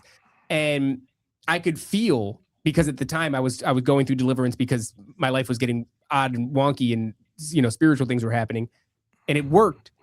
And when I sat back and I thought, like, okay, she was training wheels, she helped me out. Now I know what I'm bringing to God. What I'm bringing to him is like I have a lifetime of things that I've come into agreement with. And because it's not that simple, it's almost a joke, right? That you're going to sit there one day and be like, God, forgive me of all my sins, break all these bonds, free me of these things. And then like, That's the pill, right? Like this is like the Yeah. modern day idea of and then you go like, well, that didn't work. I'm still having sleep paralysis and all this crap. Like, hey, dude, you have a lot of work to do. But You I'm have to claiming remember Christ is king. Why is this stuff still happening to why me? is it not working? Yeah, exactly. It's like, no, dude, there are so many different legally binding contracts, ways that these things have access to that you have signed. and then some that you didn't sign, some that literally are, the sins of your fathers get passed down as many as 7 generations. But the good news is they're coming for a debt that needs payment. Christ has already paid that debt. And you just need to call on that and ask, to be free of these things. You have to know. You have to know. Well, like, I mean, think about it. I sit in front of my tablet sometimes. I'm an artist and I'm like, what do I do? Right? Is there any direction? Is there any, or somebody, a client's like, hey, make me a logo. Perfect. Here's a blank paper. I have no idea what to do. Yeah. It's the same thing. But once you have this direction, then you can start to fill in these lines. And the better direction, you can fill in more lines. And then I think at a certain point, you're like, okay, well, I have a lot of this picture. And now I can really fill the rest of this out. And then I ultimately through that, what you're doing is you're communicating with God, with the creator of the universe, who is very real.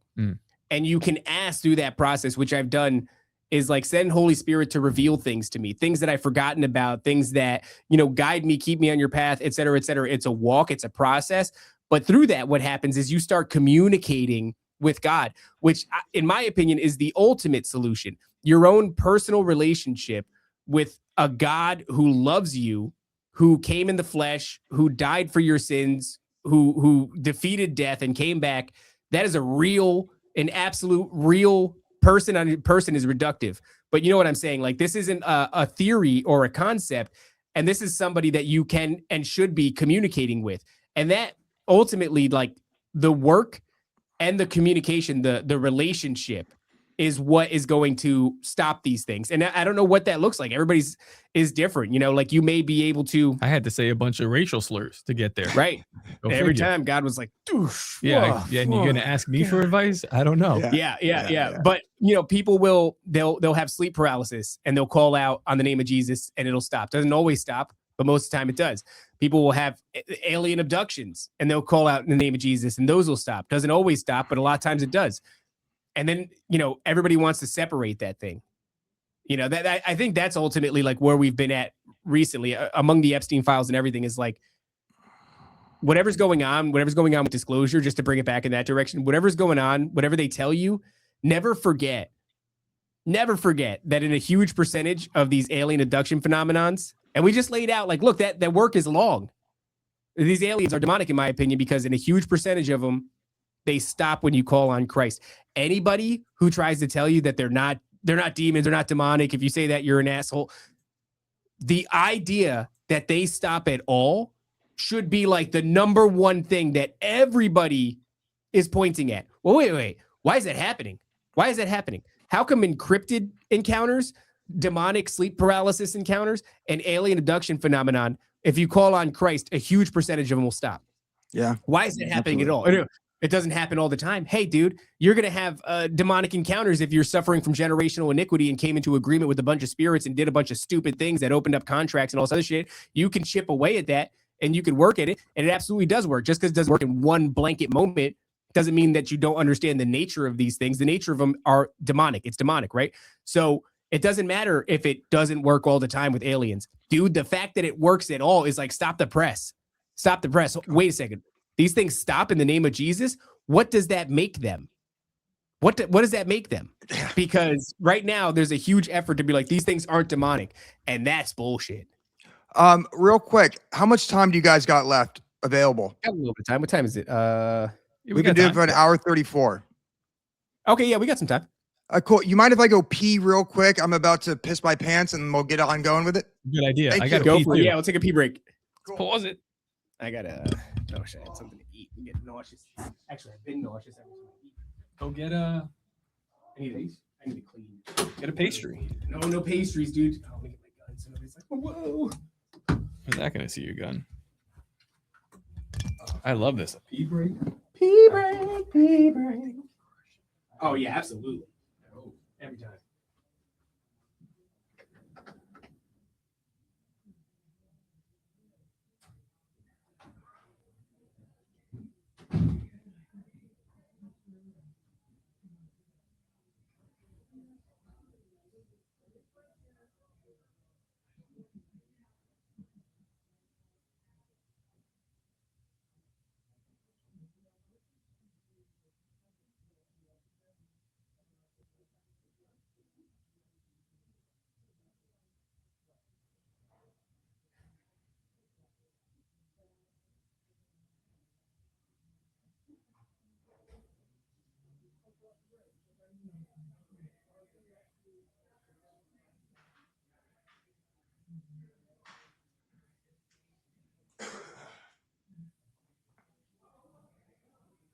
Oh.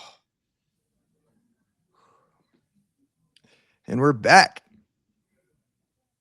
I'm going to edit this. Well, if you are listening, I hope you are enjoying the podcast.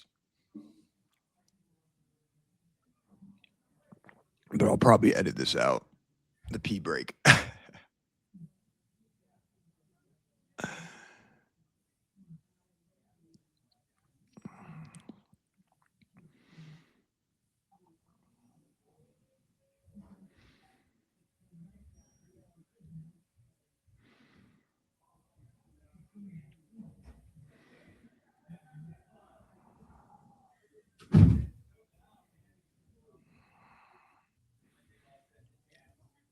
What is all this, dude?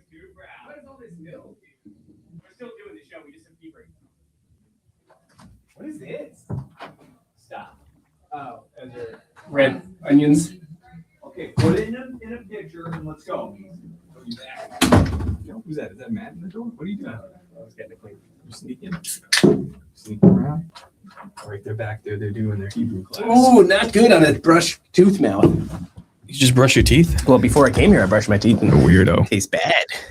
Tastes real Okay, bad. we're back. All right, we back. I can focus again. My knee was starting to go. I was like, I don't know if I can last another 15 minutes of this thing. I might just pee my pants. So we're Your back. knee? Can you say your knee? Oh, he's Oh, starting no, I to was like like shake. shaking my Oh, knee, oh. just like listening, but it's just like, oh, I got to go. So we're back. Where were we? Alien disclosure. Well, maybe let's bring this full circle now. Big picture. We touched on the Epstein Files. Did we miss anything there? We touched on Alberino being a shill. We touched on the supernatural in the Bible. If you have any predictions, what you think is going to unfold, let's get into that right now. I have three likelihoods that have only been they've only become more likely since I tweeted about them. So right after the Epstein Files dropped, was on a Friday. I think that Saturday I tweeted, I expect to see one of three things or an amalgamation of three things take place. The full on collapse of the dollar, a nuclear exchange between Iran and Israel, which nowadays I'm getting a little bit more. I'm not so sure it'll just be Israel. I think they might drag us into it one way or another, because it looks like now we're getting into a conflict with Iran. And disclosure. And disclosure, I thought was going to be a little bit further off. With these files, what I've been expecting is the last time we got anything Epstein related, we kind of mulled over it. 2019 was like the height of it. We chewed on that for a long time. For the better part of a year, we had the Q thing going on and all the speculation and Patriots in control, and then it really rolled into the whole like Podesta and all his art, and Marina Abramovic and the spirit cooking, and Hillary Clinton getting pushed into a van. Remember that? Yeah, remember the card that was handed around George Bush Sr.'s funeral. We chewed on that. It was a saga, dude. Like, people kind of forget how much we went through during that time. Look at what we've been through. It was the best. So, and then we had, the vid, and they shut down the world and everything went crazy. So I expected that we would chew on these files for a while. And I said, the DOJ releases it, and the first line of unwitting participants are morons like us. We're going to sleuth through these files, and the more compelling stories will rise to the top. And these will be the things that eventually higher level podcasters will talk about. And then you keep that trend on, and eventually mainstream will get some like really watered down version, but still like pretty harrowing, but they won't have gone through all the crazy crap like we did, where we, gouged our eyes out looking into the abyss. Whatever's the most compelling is what they'll deliver to the general public. Now I'm not too sure, because it's been 2 weeks and Rogan's already had a guy from Hollywood on. He's a Hollywood producer, and he's talking about, yeah, for sure they're eating babies. Like, yeah, they're eating babies, they're sacrificing, all this other crap. I'm like, that happened a little bit faster than I thought. And then I think there's a time frame. Like I said, there is a time frame, and they know that the public, with what they released, I thought it was going to be 3 to 6 months. I've used to be better. You have to understand, what's the word? No, I'm gonna say equation because I'm an idiot. What's like one number and the little number at the top of Fractions. It? No. Oh, exponent, powers, like third power. Yeah, exponents. Good call. Exponential. Yeah, there we go. I'm an idiot. Hey, we did it though. Yeah, we did it. You got it collectively. The exponential time frame, like the time frame on stories, has every time one of these major stories is released. It's kind of like if you think about dispositions, and the distance. If you adhere to what, like, the speed of light theory that Ed maybe proposes. That it degrades after. Yeah, and it degrades in such a way that is like the speed of light, when it's measurable, it's exponential. Yeah. So from the fall of the garden to Adam, there's a degree of light a separation that's gone, and then from then to the Diluvian period, the antediluvian period, and the flood, there's another one, and then it continues to go on. And there are moments within the Bible and history that you could look at, and they actually measure the speed of light throughout time, or what they say that they can. And every iterance of it gets larger, it doubles, and then it quadruples. Yeah. And I feel like that's what's happening with these stories, like, but it's doing it in an inverse manner. So like as these huge stories break, maybe it was 3 to 6, maybe it was like I don't know, COVID happened, so then we had 6 years. Oh, so we just went through these past 2 weeks are what we could refer to as a 2019's 3 to 6 months. Right. Yeah. But now we're down to like 3 weeks. Yeah. Well, something like that, I think that we are. I mean, I guess we are going to see that. I guess we just did a better job than we thought we did, sleuthing through these things and finding the more compelling things. They're cutting babies' feet open with scimitars, and they're drinking chalices of blood, and they're dismembering the babies and eating fecal matter from the intestines. No big deal. That's in there. And, next, I guess what would have to happen is we would have to maybe mobilize. Maybe there would be some mobilization. You would see some Black Lives Matter like riots and protests. It would have to reach a boiling point where it was either intervene or collapse. And I think the intervention would be the disclosure. Yeah, it's interesting when you start looking at the stuff coming out of the Epstein Files. I noticed a couple things. One, it reaffirms or reconfirms or strengthens everything that conspiracy theorists thought. Very dangerous. It's also introducing these ideas to the general public for the first time, like we've never seen. However, there's no real teeth in the Epstein Files. And when I mean no real teeth, all it really does is pull some old bloodline families through the mud and embarrasses them. And no one's going to go to jail. So for the first time, you're going to start seeing the general public watching this co-opted government by a bunch of demonic pedophiles operating without any consequences. And I think that that's just going to foment, which is all by plan. And I think they'll redact some more stuff. They'll get you some more and more stuff. And then eventually, to your point, they're going to drop the hammer and then say what's up to, what's the Hezbollah, or the final thing that happens if Israel gets attacked. Get ready. I mean, Samson option. Samson option. And the one thing I do think is when we talk about this stuff is I think it's important that we talk about it with the nuance that it deserves. I think it's important because, to your point, we then become unwilling participants to the Yeah. Zio cartel and their prophetic wet dreams. Theodore Herzl, the godfather of modern Zionism, right? Atheist, Jew. But, if you're coming up with those ideas, and we know how if you communicate with that spiritual realm, you're getting downloads for this type of stuff. He's quoted in saying the anti-Semite will be our best friend and the anti-Semitic countries will be our best allies.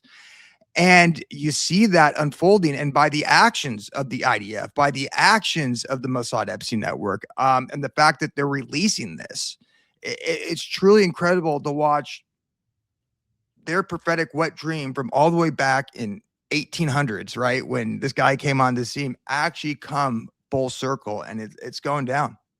I think there's a high likelihood what we're actually going to see is sort of like Donnie Darkin puts it best, and obviously that guy's got a lot of issues, but I think he nailed it when he talked about the beast system overthrowing the harlot system. I think we may actually see arrests. I think we may actually see the fruition, because I think the purpose of creating a QAnon narrative and also an unbelievable bad guy of monumental proportions is to defeat that bad guy and be perceived then as the good guy. And I think that system may likely include some sort of like alien presence or whatever, like, I don't know, something working within the government to try to get this out of the way so that humanity can, ascend. And I think that out of that likely comes an antichrist. But I don't think that we got to this point in the theater to fumble such an unbelievable antagonist. The antagonist being this system, if it's the harlot, it's this debaucherous, sexually perverse, everybody's had enough of it on the surface, just the cultural implications of it. But then the underbelly of it is even worse. It's child sacrifice, and it's all your worst nightmares. And then, but there is some element of good guys, and I think that those good guys want to take the place of Christ. They are anti-Christ. They want to stand in the position of Jesus as a savior. And so I think there's a high likelihood, dude, that we don't get a nothing happens type of scenario. In my estimation, looking at all the plot devices that are in place, we're at this really magnificent crescendo of a great piece of theater. Yeah. But don't fall for it. Don't fall for it, because to present you a thing that is anti-Christ, well, it certainly has to be done in a fantastic way, right? We have to be liberated from the ultimate bad guy with AI, right? With AI, with aliens, with all types of shit. I think I like I'm saying, I just see too many really fantastic plot devices that it would be unbelievable to fumble at this point in the game. They have to pull that lever, shoot the fireworks off, expose the big baddies, destroy them in a big way. But the problem is, you have to catch the audience up to speed. What good are your unbelievable plot devices if the audience doesn't catch them? And there are some things that it's okay for the main audience to not catch, because there is a sub level of audience who pays. It's like where you have layers of a story.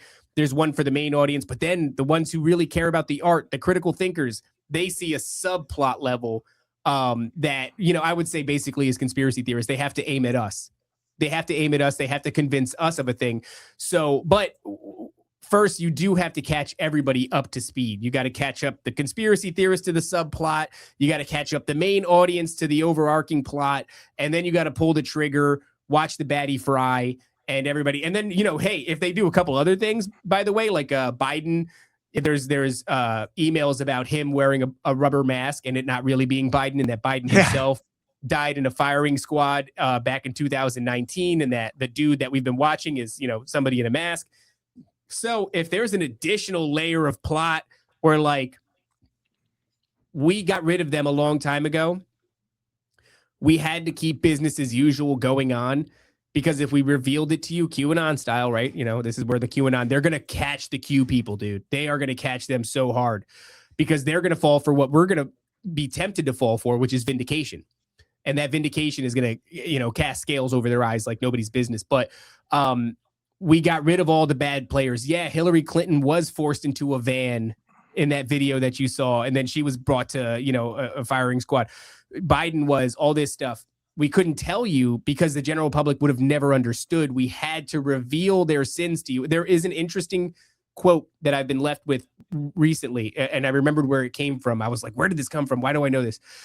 There was a guy that I was listening to, and it's just a testimony, but it's a genuine testimony. Well, if anybody's testimony is genuine, there's no way to prove it, right? But this guy, he had been recruited by dark entities in childhood, and he was going about doing all kinds of demonic crap and selling drugs and recruiting people and, all kinds of and eventually he turns his life over to Christ, and he realizes, the error of his ways.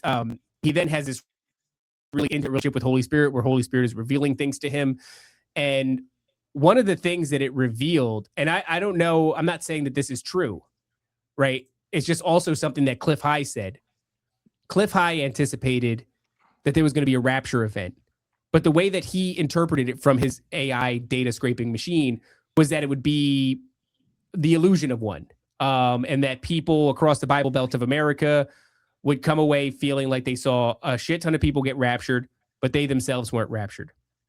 Interesting that he should have that in his data set. I don't know what to do with that. I'm not a pre-trib guy or a post-trib guy. I don't really know. I don't know anything. I'm an idiot.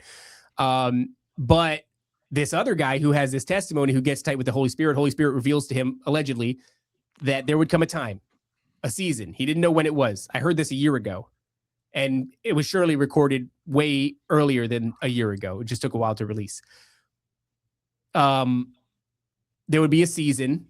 He doesn't know what that means, what kind of time frame that is, that the sins of our leaders would be revealed to us. And then within that season, and he's like, I don't know if that's weeks, months, no idea. This is just what he got. Within that season, a rapture would happen. And I go, man, that's fascinating. I don't know what to do with that, Ben. I'm not saying that that's gospel, that's scripture, that's anything that anybody should take to the bank. I'm just telling you what I heard, and it resonated with me in a certain way.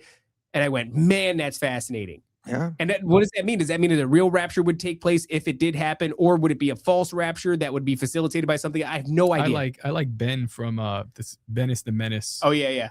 Podcast. His idea on the idea of the rapture, the pre-trib rapture specifically, being a falsity, like a Zionist falsity, because this is all kind of like. Well, how do you get people behind it? How do you guys get people to root on their own destruction and the Antichrist? Well, don't worry, you don't have to be here. All the good Christians get to go home early. Yeah. Well, his theory that he proposes is actually quite interesting. And I'll give you my take on the whole and how it might end. But his take on that was if you tell people that there will be a pre-trib rapture and then you do it, but the people who get raptured are like, I don't know, maybe some strategically taken, maybe some randomly taken, maybe people who aren't Christians, maybe Christians get left behind. Maybe it's an alien rapture, like kind of how UFOs just like beam people up or abduct people. Yeah, that possibility is on the table. But what do I tell the body of Christ that believes in a pre-trib rapture when half of them are gone and half of them are here? And then they're left to argue about, was my doctrine correct? Was my doctrine incorrect? It gets really messy. You're going to go to whoever had the doctrine of pre-trib rapture. And most of those people are hardcore Zionists. So again, now, I mean, I have no idea how that plays out. But then he's like, the funding for Israel would go through the roof after that, which I don't know. I'm just, that's an interesting observation to make. It gets really messy because, again, if that is incorrect, if the pre-trib rapture does not happen and somebody kind of, makes it look like that, which, again, we have that idea from Cliff High where he said the people in the Bible Belt are going to see a rapture and be confused about it. But the way he interpreted it was like it might be like a sort of hallucination, and it might even be facilitated by a chemical. He's just like, how it's you're getting words and phrases that he's just trying to piece together a story. So, and I'm not attributing malice to even Cliff High. I think he's wrong about a lot of things, but I think he is genuinely trying to like play, word. He's delivered a word salad. He's got to try to make sense of it. And he got Canada. Canada was one of the elements of this. And he's like, something led him to believe, could this be a substance that's manufactured in Canada and then deployed across the Bible Belt, causing a sort of a mass psychosis? Either way, if that's wrong, what happens to the body of Christ in the church? They're going to be chaos, fractured. And then whoever comes in with a solution for them or an adequate answer, that's what everybody's going to cleave to.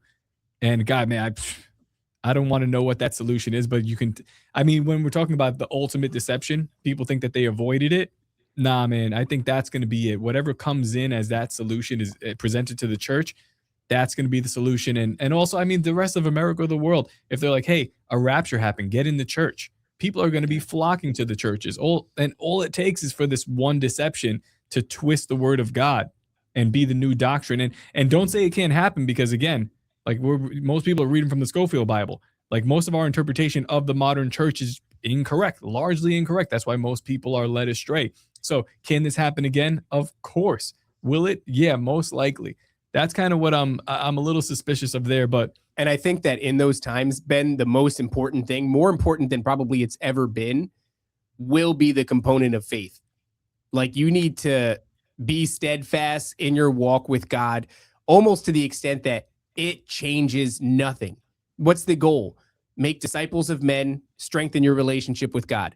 That's it. Continue your walk, pick up your cross, follow Christ. It changes nothing, because the world is going to deploy unbelievable deceptions against you, and you're going to try to understand them, which at some point, as a conspiracy theorist, it almost pains me a little bit to say, will be folly. We're going to be handed shit that we're not going to be able to unpack, and we're not going to be able to understand. God forbid the internet drops out during this time. There's all your intellect is gone, all your information, all your ability to keep up to speed and report on this thing or any of that crap is meaningless. At some point, it's going to be like, faith has always been a huge component, but I think I'm beginning to understand to what degree. And it's when you are overloaded with so much information, when we're kind of in that season right now, unverifiable information that seeks to vindicate but still deceive you, that at some point, all you're going to have is faith. And that doesn't mean like, don't try to understand, don't look at these things. Just don't lean on your own intellect. Don't lean on your own understanding, because it's going to fail you. God's not going to fail you. But if you lean on your own understanding, that's going to fail you. And I think that faith is about to be, it's just funny, in a time where like we're in information saturation, there's all kinds of unbelievable crap that you could learn. And it's like, how ironic is it that in that time, the thing that's going to serve you is not that information, it's faith. Yeah. And I'll tell you one thing, I do a Bible study once a week, and what were we on? But it was one of Paul's chapters, and he talks about living in a crooked generation and what our role in all of this is. And it's to be a light to the people, right? Abiding in the Spirit, walking with Messiah, right? And I think ultimately that's what we're called to do during all of this. And I see all this happening. One thing about what Raven was saying, and then let's go with Top to finish off your point on what you think is coming. You know, you talked about how there might be some arrest, right? To give the appearance as if the old guard is taken away and the new guard is taken in. And immediately when you saw that, I immediately thought of that one guy, and I think this one guy is Gnostic BS, but White Lotus of Light or something like that. And I think that guy Izzy came on and was talking about this idea of the Molochians fighting the Luciferians as if they're two different factions. And he says the Molochians are supposed to lose so the Luciferians can take over. It sounds like that's what you're kind of saying there, maybe. Well, and not that you agree with it, but what they're going to, dangle over our face with. Yeah. I think the Luciferians will be, that's pretty Gnostic adjacent, isn't it? Okay. Because if you follow Gnosticism, it's like this idea that like Lucifer didn't do the wrong thing by bringing this, knowledge. He brought knowledge to mankind and all this kind of the Prometheus bringing fire to man type of deal. And then that also goes hand in hand with like God is the demiurge. And so everything gets like real slippery. Luciferianism, they feel vindicated by their own pursuit of knowledge and their own understanding, right? This is the mystery schools. These are people that sleuth through the ancient texts and think that I keep quoting it, and I'm going to quote it again. But when God goes to Job, where were you when I laid the foundations of the earth? Yeah. These are a bunch of self-righteous assholes who have only been alive for whatever, we're all alive for 100 years if we're lucky, give or take. And in that time frame, you're going to understand the deepest mysteries of the earth, and you're going to have figured it out. And what you figured out is that Lucifer, the light bearer, the bringer of intellect and the awakener of mankind, is the hero of the story, and God is the demiurge who seeks to keep like, hey, dude, you're a dummy. Yeah. Where were you when God laid the foundations of the earth? So I think that, I could see that happening. We get something. Luciferianism is like, you might jerk back at that, maybe replace that with like Gnosticism, New Age, right? Somebody who understands the mysteries of it all. In fact, if aliens plugged into that, that would make a ton of sense, right? Because aliens are the ones that are going to teach us the real truth about the universe that we inhabit and the meaning of life. We were given this hypothetical by Tim. Yes. And I told him Alberino handed us this binary. To shove that up your asshole, Tim, because it's not the case. It's you're giving me, no, I mean, it is the case. It is true. Yeah, there are two opposing factions, but they're the same side. That's what I'm saying. It's the clear illusion. And I was never mean like Raven, you were believing what this one guy said. What I found interesting is you said they're going to pull the wig, what's that saying? The wig over her eyes, something over her eyes, whatever it is. They're going to act like they're going to arrest some of the bad guys and then give you this new system. And it lined up with what these Gnostics are talking about. Yeah, this is the point of the whole QAnon thing. That's the point of it. The point of it is, I mean, and Q is an interesting thing because people say Q is for Quetzalcoatl, and it's basically the same thing. It's one of these plumed, feathered serpent entities, seraphim, you name it, whatever, the Nakash, if that's what it is, the purely serpent symbolic. from the garden. Yeah. And that it's the exact same, deception, wants to place himself as the hero, yada, yada. Look, I mean, to me, I can see that that's what's playing out. In my opinion, like I said, Ben, we're gonna get like the Molochians, if people feel comfortable calling them that, which I don't think is really, I don't know if there's much of a downside to calling them that. They're sacrificing kids, right? Really hard to frame them as anything other than the bad guys. In fact, one of the things that Tim says that I do suspect could be true is that we will get a false savior situation with the aliens. The Molochians are much like the Greys, right? The Greys are kidnapping you against your will. They're sexually assaulting you, impregnating women, mutilating cattle, you name it. But the Pleiadians, well, they look like tall Nords. They're fair-skinned and beautiful. And, oftentimes will console you while you're stressed out and you're freaking out about your abduction experience. And he says that he thinks that is them playing the good guy.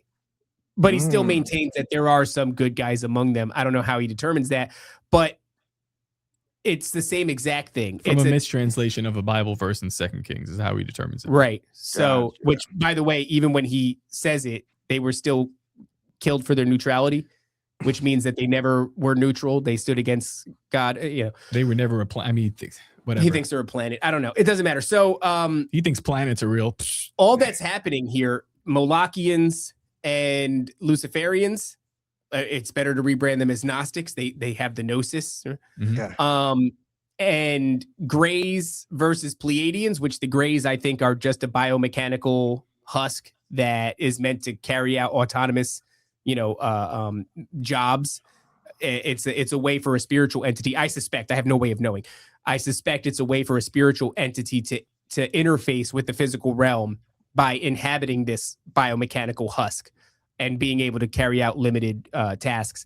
And it would be fascinating if the Pleiadians destroyed them and saved us from them, considering that's basically like you destroying your car or something and be like, the car was bad. And it's like, it's your car.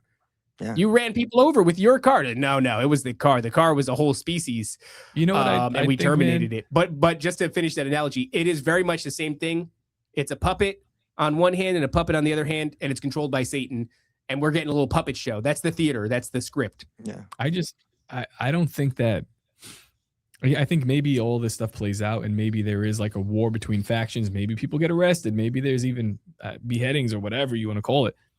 But I think in the end, it's like a discouragement campaign, and what was it? Demoralization? yeah, there's a certain demoralization technique. But the one consistent thing that has to survive through this is going to be. I think pedophilia they'll make a huge attempt to normalize it.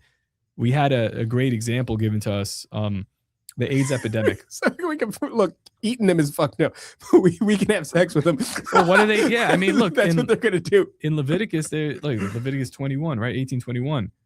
Don't let your seed pass through the fire of Moloch. Yeah. They were doing this openly, and it was accepted. And I think that that's kind of the goal for this, to be able to do this openly and for it to be accepted. And I know it sounds crazy, and I don't know. No, I don't think idea. that's crazy at all. No, I don't know how they're going to get there, is what I mean. But right now, target number one. But back in the AIDS epidemic, the target was, it was like this was coming from gay people, right? And people were afraid to even be next to gay people. Look at us today. Everybody's gay. It's actually celebrated. And how do you do that over a number? I mean, that's only been really 30 years, 40 years. They've made it completely acceptable. Yeah.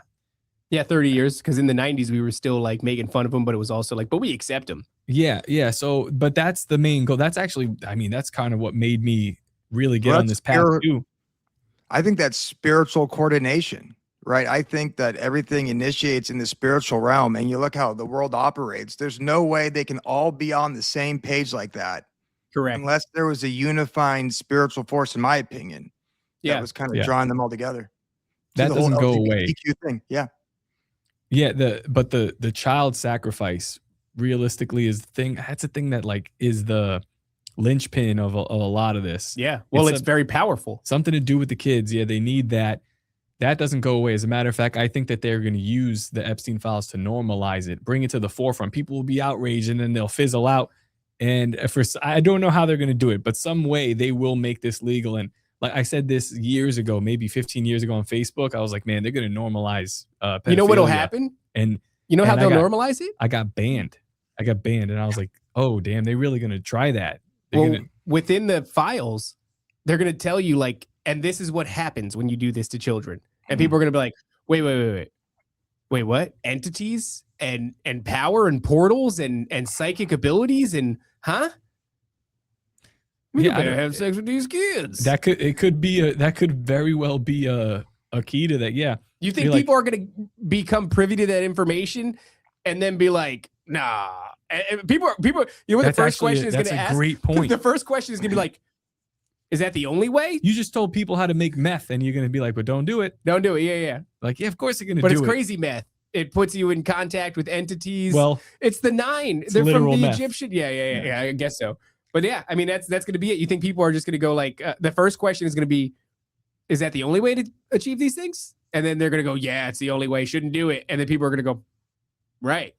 And then straight into some tunnels in the bottom of New York. And, I fear and I suspect that that's kind of what it's always led to, like the open acceptance of it'll be pedophilia, but ultimately, yeah, don't feed don't pass your seed through the fires of Moloch. Yeah. This is age old stuff that people have been doing.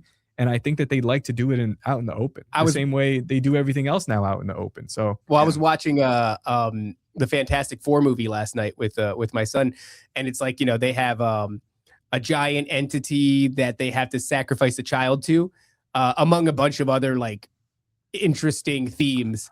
And at one point when they go like, no, we're not going to sacrifice our child to this thing. Like, we got to fight it instead. When the world finds out that all they have to do to save the world is sacrifice the kid, the whole world's like, yo, sacrifice your kid. What are you doing? So, I mean, there's definitely going to be people that are like, I don't know. I feel like that's still on the table. In a way, we already have soft sacrifice, right? We have, I don't want to say the words on here, but what we've done chemically to kids. Yeah. We have what we're doing mentally to them. We just have like outright abuse, whether it be physical or mental. They're very low on the totem pole for most. As a matter of fact, most people don't even really want to have kids these days. So it's like spiritual sacrifices. Mm-hmm. Yeah. Is it that far of a step off for them to be like, hey, I can get this if I just do this? I don't You know. know, That's just kind of. You know, it's weird. I have a buddy who's kind of normie, and he's got a family with 3 kids, and I went and visited him last night. And, he always picks my brain and asks me questions because what we're talking about is absolutely crazy, and I don't even know to begin with somewhat of a normie person to give them the I full know. perspective. And they're like, with what you see coming, any advice? And really, all I could think of, spend time with your family, have a yeah. relationship with God, and enjoy each moment you can. Because if you really want to know what's going on here, I don't know, because it's going to be nuts. And Satan, and the crazy part of it all is especially when you start reading the book of Job, God knows what's going on. He's allowing all of this happen. And if we do have a loving God, which I do believe, it has to be for a reason, right? Yeah. All this suffering that we're seeing at the hands of, Satan and these demonic gods and these Babylonian bloodlines that go back to these gods, it all has to be for a plan, which is to draw us closer to God. I really believe that. Also, we're supposed to all my witness life. this, right? We have to Yeah. witness this, and they're going to be judged. Yeah. And it's Yeah. like what comes next. I think we're going to look at physical life here as not only a blip on the radar, but also we're going to have context that we don't have now. We're going to go, oh my God, that makes sense. Yeah. That makes a lot of sense. That's why we went through that. And then these things, I mean, God is a just and fair God, right? These things have to happen in order for these entities to be judged. And we're here to witness it. So, and witness against them. So yeah, I don't, that's the name of the game, no matter what though, Ben. This was like my initial description of the idea of God always being just, like even to these entities, he knows the plan, like it's written in the stars, but they've got to play it out.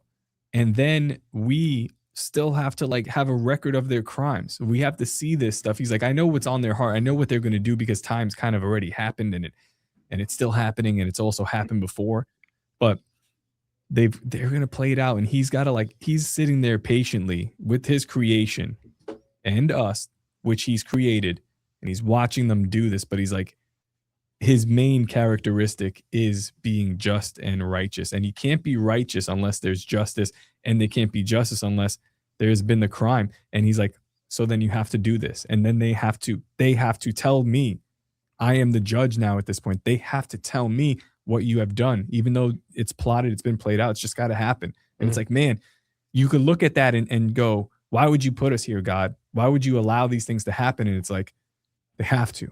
They have to. Otherwise, like, your free will means nothing. Otherwise, every other tenet of his characteristic and who he is means nothing. And you don't know who he is. That's who he is. Well, for better or for worse, for pain and suffering, that's who he is. And you know what? I'll take that all day. I'll take it all day. Amen. I don't want to be on train tracks. We can kind of do whatever we want. I could do whatever I choose to right now. I could go and choke David. Why would I do that? But I can, right?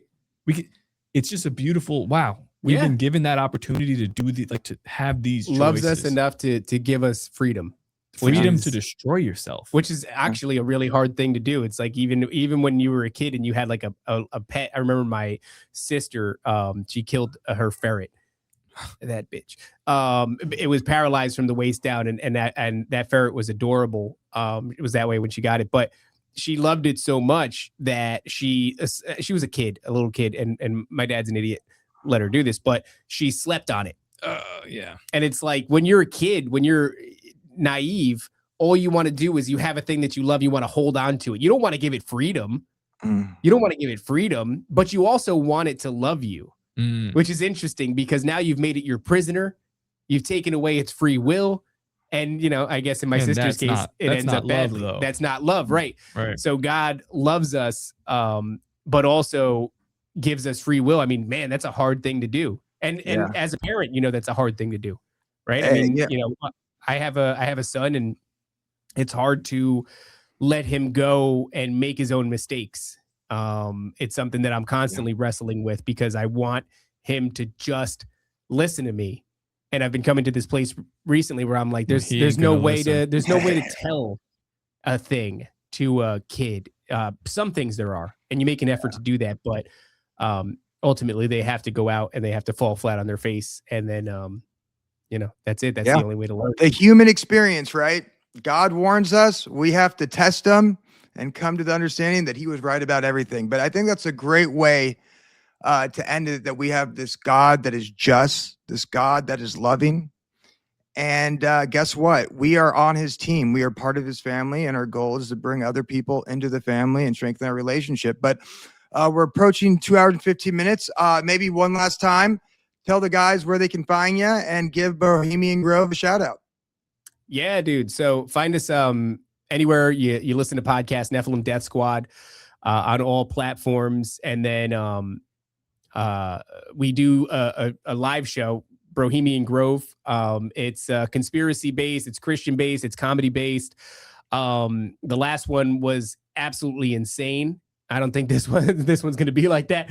But we call in all kinds of people from the podcast community. And last time we had Sam Tripoli and Owen Benjamin headlining. I don't know who exactly what we're gonna do this time, but I think we're aiming at June, first weekend in June, and it's going to be in Florida. They're always in Florida because it's a logistic nightmare to try to get this to go on elsewhere. But you're going to get your tickets first dibs on our Patreon. And then if any are left, that's patreon.com/Nephilim Death Squad. If any are left after that, they'll be on toplobster.com. Yeah. And if you do follow us, follow us on audio. It means a lot more. We release uncensored and earlier there. And that's kind of like really the hardcore community. And also reach out to us, man. Email us. We have our email in our description of all of our shows. Talk to us. I think that's I don't know if that's what makes the show special or good or whatever, but it's what I enjoy the most. It's like, we're talking about these extremely deep subjects, and it's like, I'm not talking at you. This is not, it's one of the flaws I think the general church has, where they're talking at the person. Like, I want to talk back to you guys. If you guys get a chance to come out to Bohemian Grove, you don't even have to come out to get some coffee. Yeah, standard coffee shop in Lady Lake, Florida. Most of the time we're like setting up cameras and we got somebody out here and they're like, hey, I like the show, and they're just talking to us about whatever. It's like, one time somebody showed up and we were like, sit down, we're doing a show. Be on the show. He's put him on the show. He was like, and then we did a whole show with him. He's a cool guy. That's cool. That's cool. All right. Yeah. Well, hey, thank you for coming on the show, and thank you for having me on your show. Thank you for having us, brother. Hey, listen, and I can attest, if you're listening to me, you follow my podcast, I am definitely a fan of your podcast. So make sure you probably followed me. You probably heard of the Nephilim Death Squad. Make sure you give them a follow, Top Lopsta Raven. Thanks again. And God bless. God bless you, brother. All right, cool. I'm going to end it right now. Sweet.